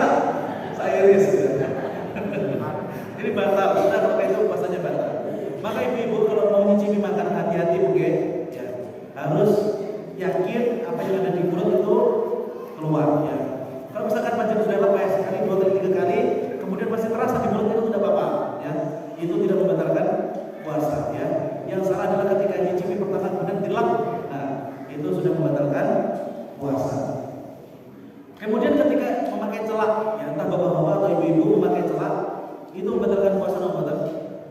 Tidak ya. Bercelak atau menggunakan alis mata itu tidak membatalkan puasa. Terus sekarang kalau pakai tetes mata, tes ya. Saya nggak menyebut merek nanti dikira promosi. Ya. Pakai tetes mata, matanya perih, dipakai air dan sembuh, diucap-ucap dan sembuh. Akhirnya pakai tetes mata. Menggunakan tetes mata membatalkan puasa atau batal? Betul. Menggunakan tetes mata tidak membatalkan puasa. Kemudian kerujukan ataupun berendam.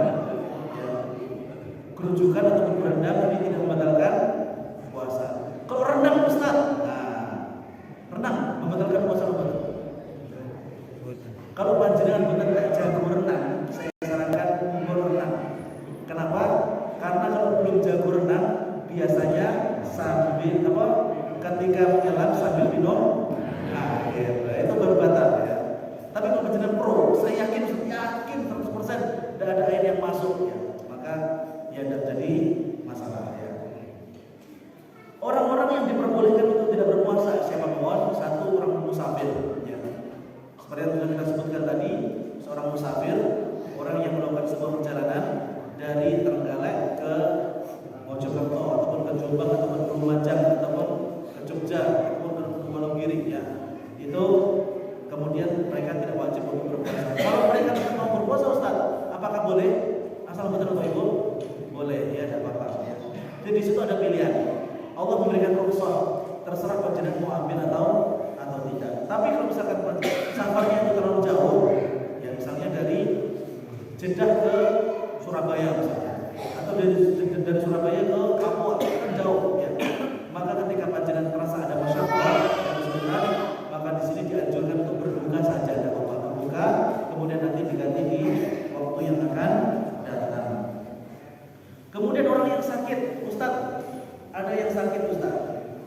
Kalau nanti orang tersebut tetap berpuasa dikhawatirkan penyakitnya tambah parah, maka boleh Ustaz dia berbuka? Maka jawabannya boleh.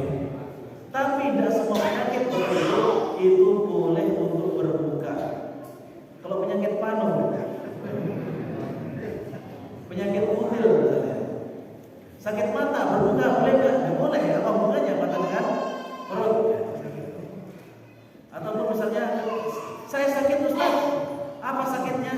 Tadi waktu ngiris berambang jari saya kekiris ya. Ya ini nggak ada hubungannya, tetap wajib untuk berpuasa. Dilihat ya sakitnya itu apa? Apakah dia bisa membahayakan jiwanya atau sakitnya itu semakin parah atau yang lainnya? Maka ini juga diperbolehkan untuk berbuka. Kemudian wanita haid atau nifas itu bahkan mereka wajib untuk berbuka. Kemudian orang yang sudah tua, orang yang sudah sepuh ya, panjenengan lek mongkon yang niki poso mesak nih Pak. Ya. Jangankan puasa, ambekan mawon pun kangelan. Ini juga diperbolehkan untuk tidak berpuasa. Bagaimana caranya? Diganti dengan fidyah. Memberi makan satu orang ya, memberi makan satu orang ya. Untuk mengganti setiap hari yang ditinggalkan. Kemudian wanita yang sedang hamil atau menyusui, ini sebenarnya rinciannya sangat banyak ya. Karena sebagian ulama ada yang merinci seperti ini. Wanita hamil dan menyusui itu berbahaya untuk dirinya atau bayi, ataupun berbahaya untuk bayinya saja, atau berbahaya untuk dirinya saja. Ini sebagian orang merinci. Ada sebagian ulama yang mengatakan wajib qadha dan juga wajib fidyah. Ada ulama yang mengatakan wajib fidyah tapi tidak wajib qadha. Ada juga yang mengatakan Imam Malik yang lebih keras. Beliau mengatakan wajib fidyah dan juga wajib qadha. Ya, wajib fidyah dan juga wajib qadha. Di sini ada khilafiyah di kalangan para ulama. Nanti tinggal didiskusikan ataupun ditanyakan kepada ustaz, kira-kira panjenengan itu termasuk orang yang hamil atau yang menyusui atau orang yang khawatir untuk dirinya sendiri atau khawatir untuk anak. Itu nanti rinciannya ada insyaallah taala. Kemudian Bapak Ibu yang dirahmati Allah Subhanahu wa taala, tentu saja waktu berbuka puasa itu adalah ketika matahari telah terbenam dan dimakruhkan untuk menunda-nunda buka puasa. Ya. Minimal ya buka puasa yang paling minimal itu adalah memasukkan sesuatu walaupun sangat sedikit ke kerongkongan. Ustaz, saya itu masih kuat, Ustaz. Saya nanti makan minumnya nanti aja berterawih. Apakah itu bagus Bapak Ibu? Tidak bagus. Orang yang merasa sok kuat seperti itu, dia malah menyelisih sunnah Rasulullah SAW. Yang diajarkan oleh Nabi adalah menyegerakan berbuka. Walaupun panjenengan masih kuat nahan sampai malam hari, usahakan ketika sudah adzan, sudah waktunya untuk berbuka puasa, maka panjenengan segera untuk makan atau minum. Makanan buka puasa, ya kita sering dengar ini. Ketika sudah mendekati hari raya, mendekati bulan suci Ramadan, sudah muncul di mana-mana iklan sirup. Ya. Berbukalah dengan yang manis. Apakah itu hadis? Itu bukan hadis. Itu cuma slogan untuk melariskan sirup. Ya. Yang ada apa? Kata Nabi SAW, Rasulullah SAW berbuka dengan rutop. Apa itu rutop? Kurma basah. Kalau nggak ada rutop, beliau berbuka dengan kurma biasa, walaupun kurma kering nggak apa-apa. Kalau nggak ada rutop, kurma basah nggak ada, kurma kering nggak ada, maka pilihan yang ketiga yaitu air. Maka kalau misalkan Bapak Ibu di depan panjenengan, ada gorengan, ada es buah, ada nasi, ada ayam, ada air. Mana yang panjenengan dahulukan? Saestu. Gorengan belum ingin. Es buah belum ingin. Ya. Jadi ketika menunya seperti itu, maka dianjurkan yang paling pertama kita masukkan ke dalam tenggorokan apa? Air. Bukan gorengan, bukan es buah, ya. Apalagi langsung nasi, ya. Air.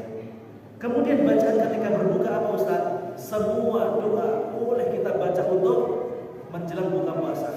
Karena sebelum buka puasa itu merupakan waktu yang mustajab untuk berdoa. Waktu sebelum buka puasa itu merupakan waktu yang mustajab untuk berdoa. Tapi ketika kita telah memasukkan makan ke kerongkongan, di situ ada doa yang diajarkan oleh Nabi sallallahu alaihi wasallam. Apa itu? Dhahabat dhamu wa batalatil 'urqu wa thabatal ajru insyaallah. Dhahabat dhamu, ya, telah hilang dhamak, rasa haus. Wa batalatil 'urqu, dan kerongkongan telah basah. Wa thabatal ajru insyaallah, dan pahala telah dituliskan di sisi Allah Subhanahu wa taala insyaallah. Maka dulu ada sebuah kisah Bapak Ibu. Orang membaca doa ini sebelum makan. Maka ada ulama yang di sampingnya ketika orang ini membaca dhahabat dhama'u wa batalatil 'urqu wa thabatal ajru insyaallah sebelum makan, maka ulama yang di sampingnya itu nyekel tangannya. Kurma yang mau dimasukkan dan boleh. Kenapa engkau melarang untuk masukkan? Katanya tadi kerongkongannya telah basah. Harusnya doa ini diucapkan setelah memasukkan makanan ke dalam kerongkongan. Itu baru diucapkan. Ya. Apakah doa yang lain saya nggak boleh baca? Ustaz, monggo silakan. Kalau misalkan ada doa lain yang panjenengan hafal, untuk dibaca juga tidak menjadi masalah. Kemudian yang berikutnya, memberi makan orang yang berpuasa. Nyapaaken takjil. Ini juga merupakan pahala yang besar banget Bapak Ibu. Kata Nabi SAW, man fatara sha'iman falahu ajru fa'ilihi. Barang siapa yang memberikan buka puasa bagi orang yang sedang berpuasa, maka dia akan mendapatkan pahala yang sama seperti orang yang berpuasa. Maka di sini mari kita berlomba-lomba Bapak Ibu. Lek panjenengan ingin pahala double, memberikan satu orang untuk berpuasa.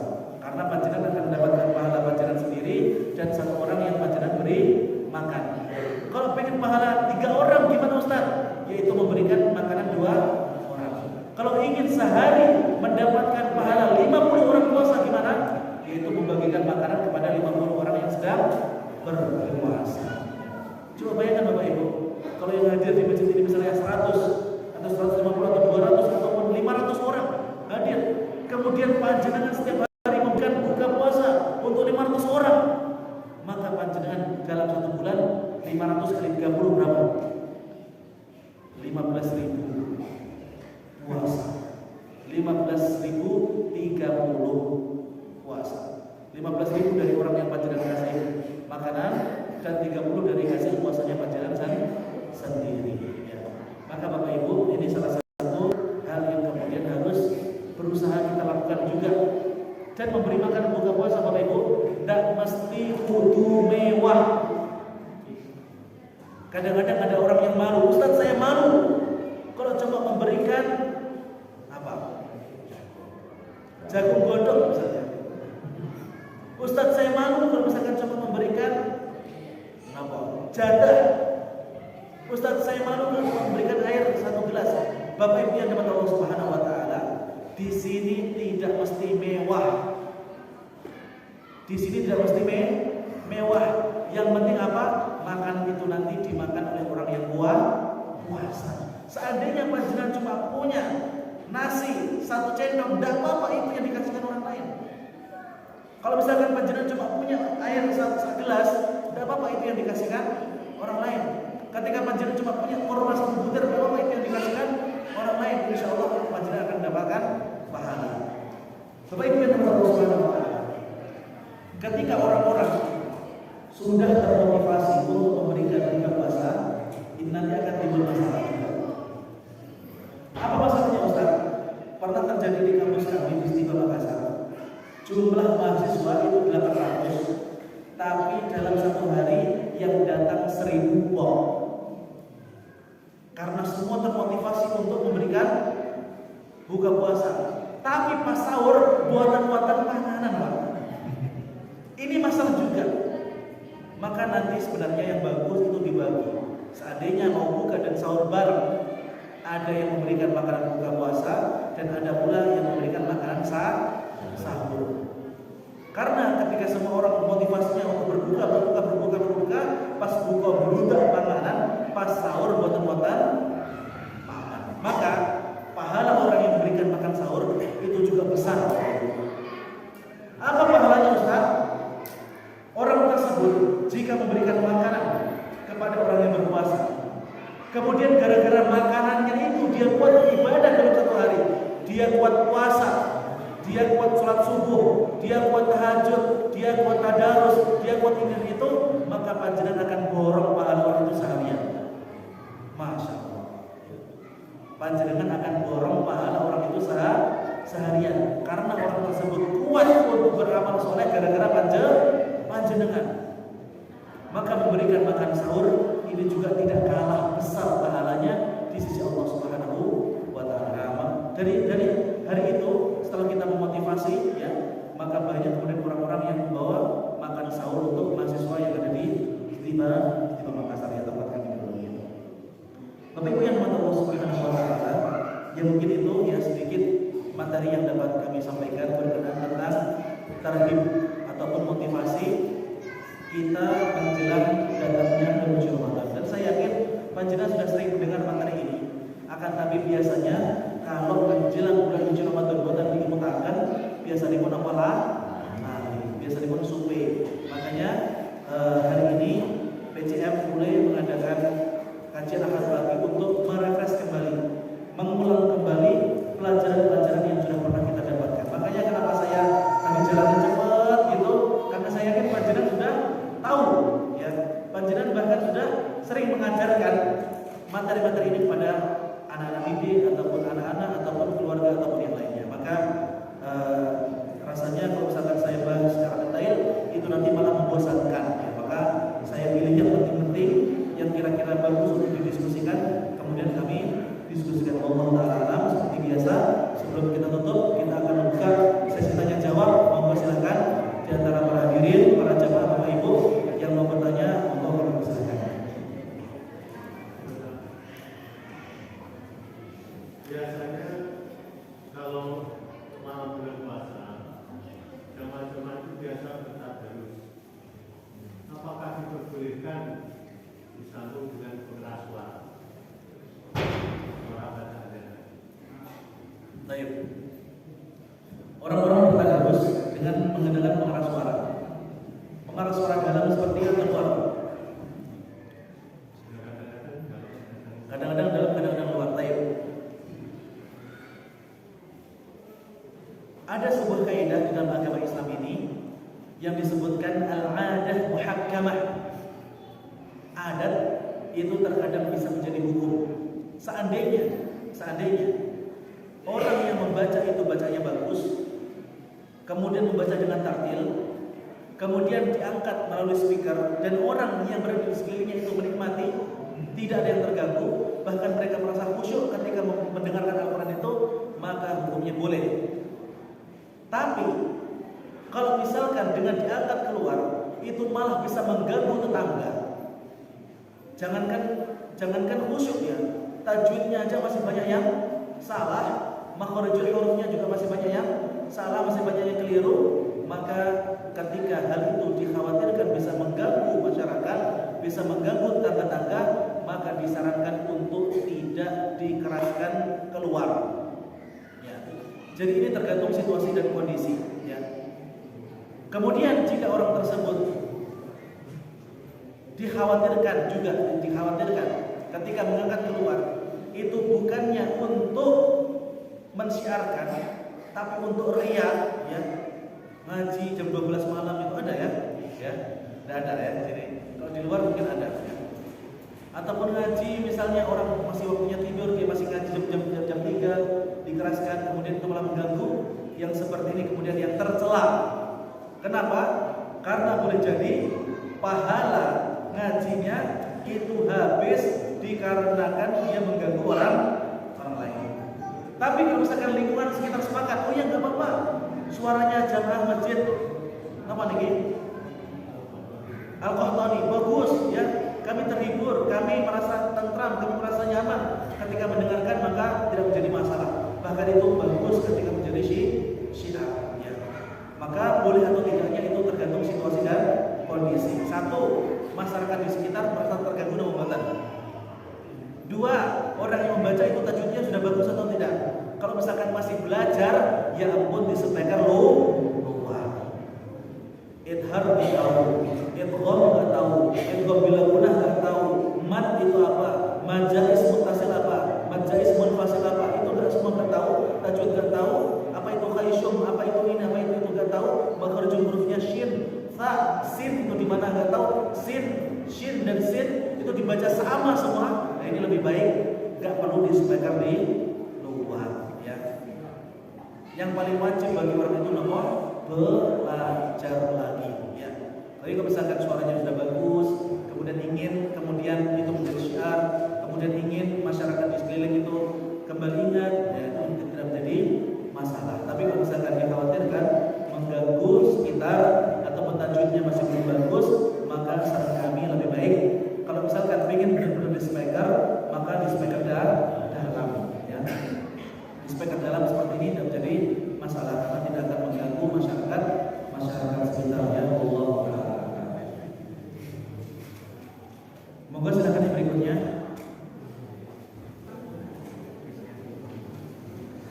Masih ada? Mengenai satu tadi, umpama kita pergi Surabaya beberapa hari, apakah hari yang berikutnya boleh tidak berpuasa? Ahsantum. Berapa hari ke Surabaya? Berapa hari ke Surabaya misalnya? Misal. 1 minggu lah. 1 minggu bagus ya. Bapak Ibu yang dimana Allah Subhanahu Wa Taala, di sini batas maksimal safar itu para ulama berbeda pendapat. Sebagian mereka mengatakan bahwasanya batas maksimal safar itu apa? 3 hari. Lebih dari 3 hari nggak boleh. Ada yang mengatakan bahwasanya batas maksimal safar adalah 1 bulan. Ada yang mengatakan batas maksimal safar adalah 3 bulan. Ketika panjenengan ikut mazhab yang pertama, yang mengatakan bahwasanya maksimal safar adalah 3 hari, maka setelah hari wajib untuk tidak dijamaah atau dikosor. Tapi kalau misalkan panjenengan mengambil pendapat yang 1 bulan, maka dalam satu minggu full itu panjenengan boleh menjamak sholat, boleh mengkosor sholat, dan juga boleh tidak perlu berpuasa seperti itu.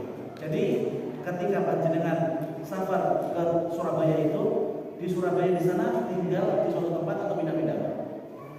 Nah, kalau misalkan beda satu tempat ya, maka tergantung panjenengan ingin mengambil pendapat apakah ketika sudah berada di Surabaya itu terhitung mukim atau musafir. Kalau misalkan panjenengan ikut mazhab yang mengatakan maksimal musafir adalah 3 hari, maka setelah 3 hari sudah tidak boleh lagi menjamak sholat, tidak boleh lagi memasang sholat, dan juga tidak boleh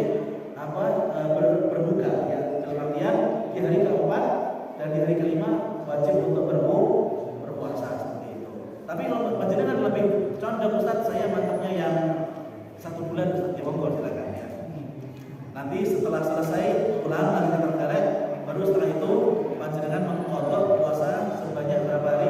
5 hari. Atau oke? Monggo silakan. Tentang takbir di hari raya.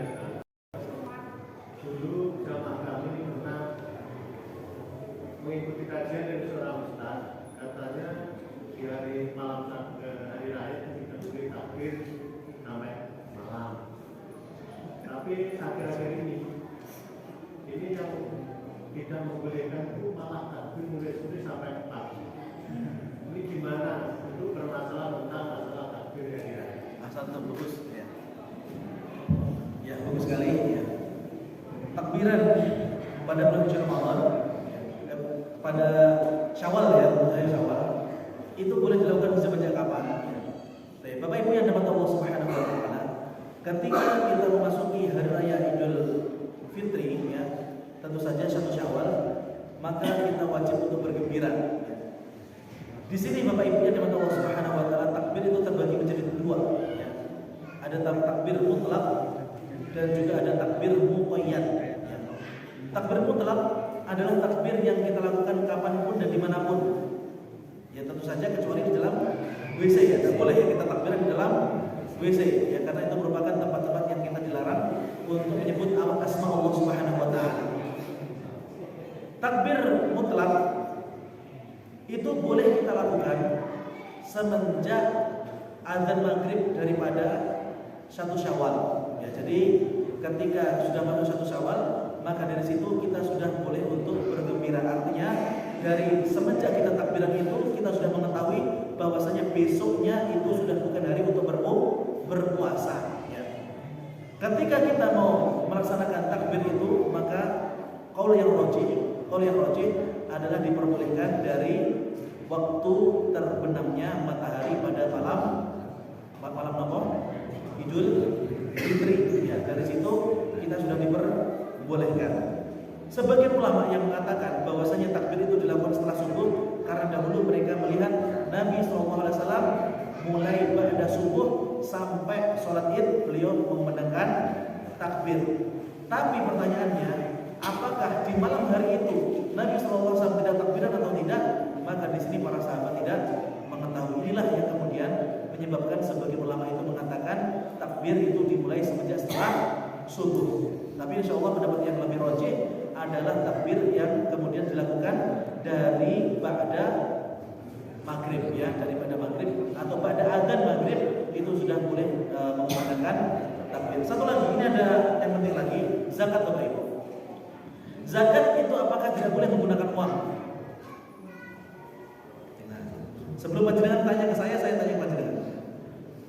Apakah tidak boleh zakat menggunakan yotor? Kalau dimulai Pak, zakatnya dengan apa? Duren. Di sini banyak duren itu. Duren. Kalau dimulai di domyong, zakatnya pun dengan apa? Beras. Ada di sini yang bayar zakat pakai uang. Sekarang saya tanya, yang tahun kemarin menerima zakat siapa? Coba angkat tangan. Tahun kemarin menerima zakat fitrah, angkat tangan. Tidak ada. Kalau nggak ada tahun ini nggak bakal dikasih. Ya, panjenengan misalnya, ketika panjenengan menerima zakat, lebih bermanfaat mana untuk panjenengan, beras atau duit? Jujur Bu, beras sama duit yang lebih bermanfaat? Saestu. Nanti maksudnya dia terapor.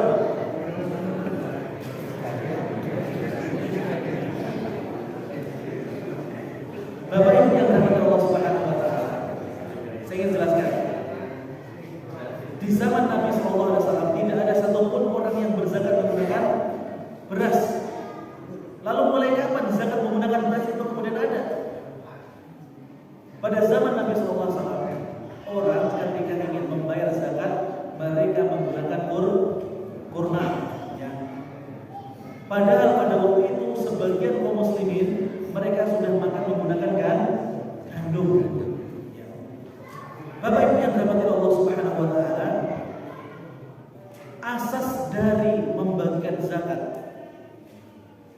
ketika mereka membayarkan dengan makanan pokok masyarakat sekitar, diharapkan makanan pokok itu bisa membuat gembira orang yang menerima. Makanya saya tadi tanya kepada ibu-ibu, jujur Bu, lebih remen nompo beras nompo duit?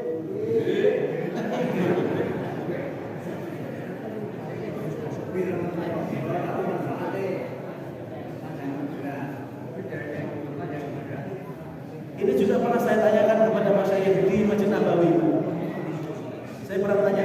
Jadi di Masjid Nabawi itu ada halaqah ya. Di situ juga ada sesi tanya jawab. Saya mau tanya, Syekh, sebenarnya zakat menggunakan duit itu sah atau bukan? Maka beliau pun menjelaskan panjang lebar rentetan daripada kisah zakat fitrah ini. Bapak Ibu yang dirahmati Allah Subhanahu wa taala, zakat fitrah itu yang pertama pada asalnya yaitu ketika mereka membayarkan dengan makanan pokok. Ketika orang-orang Arab pada waktu itu makanan pokoknya adalah kurma, maka mereka membayarkan juga dengan kurma. Dan ketika tahun demi tahun berganti, mereka makan pokoknya beras, maka mereka membayarkan dengan beras. Ternyata di akhir-akhir ini, ketika orang menerima zakat fitrah dengan beras, meseme orang ombo. Mas meseme bukan nanti apa? Ombo. Dan juga terkadang penyaluran dengan beras ini ada masyakoh. Ketika jumlah amilnya itu tidak banyak, maka junjungi beras kintal dikabut ambutan. Maka dari ini sebagian ulama kemudian beristihad. Ya udah kalau gitu, kalau memang yang mereka perlukan itu adalah uang, kemudian penyalurannya lebih mudah dengan menggunakan uang, maka sebagian ulama mengatakan boleh kemudian menggunakan uang untuk zakat fitrah. Lalu apakah nggak boleh Ustaz zakat tetap menggunakan beras? Maka jawabannya boleh. Maka di sini muncul keluasan. Artinya apa? Panjenengan zakat milih. Panjenengan siksa zakat menggunakan beras, maka tetap diperbolehkan zakat menggunakan beras. Tapi ketika kemudian panjenengan lebih serap, lebih menganggap uang ini lebih bermanfaat bagi orang yang saya kasihi, maka panjenengan juga boleh menggunakan uang dalam membayarkan zakat. Ternyata takmir masjid dan juga jajarannya mereka lebih cocok kepada mazhab yang pertama yang mengatakan bahwasannya zakat itu menggunakan beras. Maka ketika ada orang yang membayarkan dengan uang, tetap jangan terima. Kemudian nanti panjenengan berikan beras, kemudian dari beras itu nanti panjenengan salurkan seperti itu. Itu untuk mencari jalan tengahnya. Jangan sampai kemudian takmir mengatakan seperti ini, awakmu rene go duit, tidak tak tompo. Tuku ada berasnya, lagi go duit berasnya, jangan seperti itu ya. Tetap diterima. Kemudian jika panjenengan tetap condong terhadap beras, maka panjenengan berikan beras kemudian disalurkan kepada yang lebih membutuhkan seperti itu ya. Wallahu a'lam. Masih ada lagi? Mungkin moga silakan.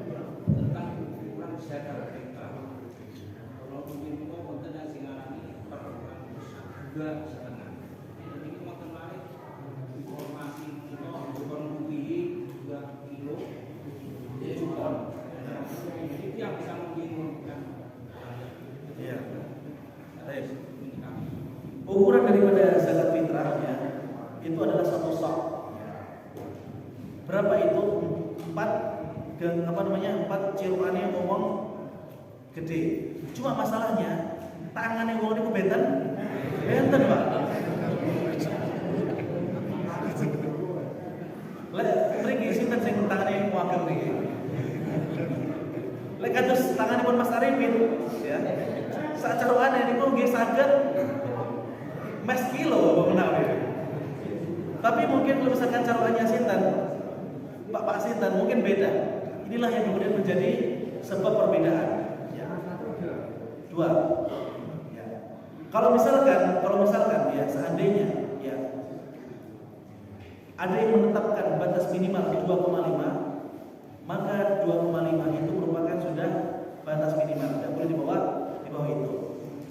Tapi kalau misalkan ada yang menentukan 2,7 itu sudah pasti aman. Untuk maka harus kita ngerti. Ya. Sekarang pertanyaannya, Ustaz, kalau misalkan kita tadi mau zakat fitrah dengan 2,7 misalnya, itu kan sudah pasti benar atau sudah pasti sah kan gitu. Sekarang menjadi pertanyaan, Pak. Kalau misalkan itu nanti mau dikonversikan ke dalam rupiah, itu nanti mau dikonversikan ke beras biasa atau beras ukuran sedang ataupun mentek sing hargane larang. Maka di sini cerdasnya para ulama. Kalau misalkan panjenengan setiap hari dahari pun mentek, ampun zakat menggunakan beras sembako. Wong sing sugih kuwi kudu apa yang dia makan setiap hari itu juga yang dia zakatkan. Jangan kemudian setiap hari makannya pakai beras super, yang dizakatkan pakai beras sembako. Ini tidak fair. Ya. Seperti itu ya. Makanya inilah kelebihan zakat. Inilah kelebihan zakat. Orang yang memiliki harta lebih, zakatnya juga semakin banyak. Ya. Dan juga Bapak Ibu, tidak cuma zakat fitrah yang diwajibkan kepada kita sebenarnya, tapi ada juga zakat yang lain yang disebut sebagai zakat mal. Zakat fitrah insya Allah hampir semua daripada kita mampu. Siapa di antara kita yang tidak punya 2,7 kilo beras di rumah? Saya yakin semua punya. Tapi yang perlu kita pelajari lagi yaitu nama zakat mal. Ketika harta pendapatan kita bersih selama 1 tahun itu sudah mencapai nisab, maka wajib untuk kita keluarkan. Siapa di sini lazis punya PCM boleh? Lazis punya PCM boleh sih kan? Nah, nanti wajib disosialisasikan Pak ya. Mungkin masyarakat masih banyak yang belum paham tentang zakat mal ini ya. Nah, mereka mungkin ada yang punya 20 ekor sapi. Itu kan mungkin sudah wajib zakat mal, tapi mereka masih belum tahu atau mungkin masih belum tahu ini. Kemudian ada mungkin orang bule yang punya 100 ekor kambing, ada di sini. Ya, tapi sudah wajib juga zakat mal. Atau ada yang pendapatannya dalam 1 tahun 100 juta. Ya. Ini juga sudah wajib untuk zakat mal. Nanti silakan konsultasi dengan lazismu PCM mulai ya. Jadi bukan cuma zakat fitrah saja, tapi zakat mal juga wajib kita bayarkan. Apa dosa orang yang tidak mau membayarkan zakat malnya? Kata Allah Subhanahu wa taala dalam Al-Qur'an, "Yauma yuhma 'alaiha jibahuhum wa juluduhum wa junubuhum hadza ma kuntum tastaqbizuna anfusakum fataballahu 'alaikum wa 'afa 'ankum." Allah Subhanahu wa taala nanti akan menghukum orang yang tidak mau bayar zakat fitrah ataupun zakat mal dengan apa? Disetrika jidatnya, dadanya, perutnya, punggungnya ya. Jadi orang-orang yang tidak bayar zakat mal itu nanti akan disiksa dengan apa? Disetrika. Ukurannya seberapa? Ya, ini kewajiban teman-teman di lazismu untuk sosialisasi ke jamaah. Ya, siapa tahu jamaah ada yang sudah pendapatannya 1M setahun, ya siapa tahu ya. Yang tahu ya, itu sudah wajib untuk zakat mal. Ya, itu sudah wajib untuk zakat mal ya. Masih ada? Monggo silakan. Terakhir ya ini ya. Sudah setengah 12 ya. Biasanya kalau akan hari raya ataupun akan puasa, itu banyak orang berguyur-guyur berziarah kubur. Apakah ini ada dasar? Bagus ya. Ketika menjelang bulan suci Ramadan banyak orang berziarah kubur lain. Saya ingin menggarisbawahi, ketika ziarah kubur itu dilakukan untuk mengingat mati, karena kita itu di antara hal-hal yang disunahkan untuk kita lakukan sebelum masuk bulan suci Ramadan itu tobat, Pak. Ini sudah jelas. Sebelum masukin bulan suci Ramadan itu adalah bulan yang suci, bulan yang bersih. Jangan sampai kita datang menemui bulan suci Ramadan tapi dalam kondisi berlumuran dosa. Di antara hal yang disyariatkan adalah taubat. Seandainya berziarah kubur membuat diri kita itu jadi takut dan ingat lagi akhirat, maka silahkan berziarah kubur sebelum bulan suci Ramadan. Tapi kalau misalkan niatnya berziarah kubur itu misalkan untuk alam berkah, untuk ada kekhususan tertentu, maka ini yang tidak diperbolehkan. Kecuali ketika panjenengan berziarah kubur itu untuk mendoakan meninggal di situ untuk mendoakan keluarga panjenengan, maka ini diperbolehkan. Dan waktunya tidak hanya sebelum Ramadan. Setiap sholat silakan didoakan. Ya. Ini juga yang terkadang menjadi kesalahan. Sebagian orang mengira kalau doa itu dipanjatkan dari rumah itu buatan sampai tengah jadi kuburan itu sampai. Ini salah, ya. Doa dipanjatkan dari rumah sampai, dipanjatkan dari masjid pun juga sampai. Maka kalau misalkan kita ingin mendoakan saudara kita, keluarga kita sebelum bulan Ramadan, maka boleh dilakukan kapan saja dan di mana saja, ya. Yang menyebabkan kita itu boleh berziarah kubur sebelum bulan suci Ramadan, salah satunya yaitu ketika kita melihat kuburan-kuburan atau orang yang meninggal di situ, kita jadi lebih ingat mati, kemudian kita mau bertobat kepada Allah Subhanahu wa taala, maka monggo silakan dilakukan, ya. Tapi kalau misalkan mengkhususkan waktu untuk mendoakan jenazah ataupun mendoakan arwah daripada keluarga kita menjelang menuju Ramadan, saya kira ini bukan bentuk kecintaan kita terhadap keluarga kita, ya. Kalau memang benar-benar cinta-cinta kepada keluarga kita, doakan di sholat 5 waktu, doakan setiap hari, doakan setiap malam. Itu baru bukti kecintaan kita kepada saudara kita. Ada Pak yang lebih mandi untuk saudara kita yang telah meninggal dunia? Nomor itu bersodakoh atas nama si mayit. Ini khusus Pak, saya setuju. Karena ketika mayit itu diperbolehkan untuk balik ke dunia, yang dia minta nopo? Sholat, boten, zikir, boten. Yang dia minta satu, nopo? Laula akhartani la saddaqtu wa aku minas sholihin. Seandainya Allah mengembalikan ke dunia barang sebentar saja, maka sungguh aku akan bersedekah. Itu pahala yang paling dirasakan untuk si mayit. Makanya nanti ketika menjelang Ramadan ataupun menjelang atau di bulan Ramadan, panjenengan memberikan buka puasa atas nama si mayit itu juga boleh. Nanti si mayit juga akan merasakan manfaatnya, manfaat memberikan buka puasa. Walaupun si mayit sudah tidak bisa puasa lagi, tapi dia akan tetap mendapatkan pahala puasa dari orang yang memakan iftarnya, orang yang memakan makanan buka puasanya. Jadi mengkhususkan waktu sebelum puasa untuk berziarah kubur, wallahu alam, saya belum tahu landasannya apa. Harusnya panjenengan tanya kepada orang yang berziarah kubur itu, karena dia yang lebih tahu mungkin, ya. Wallahu alam. Mungkin ini yang lain yang perlu disampaikan. Saya ucapkan syukur jazakumullah khairan kepada PCM Pule yang telah membuat acara pada hari ini.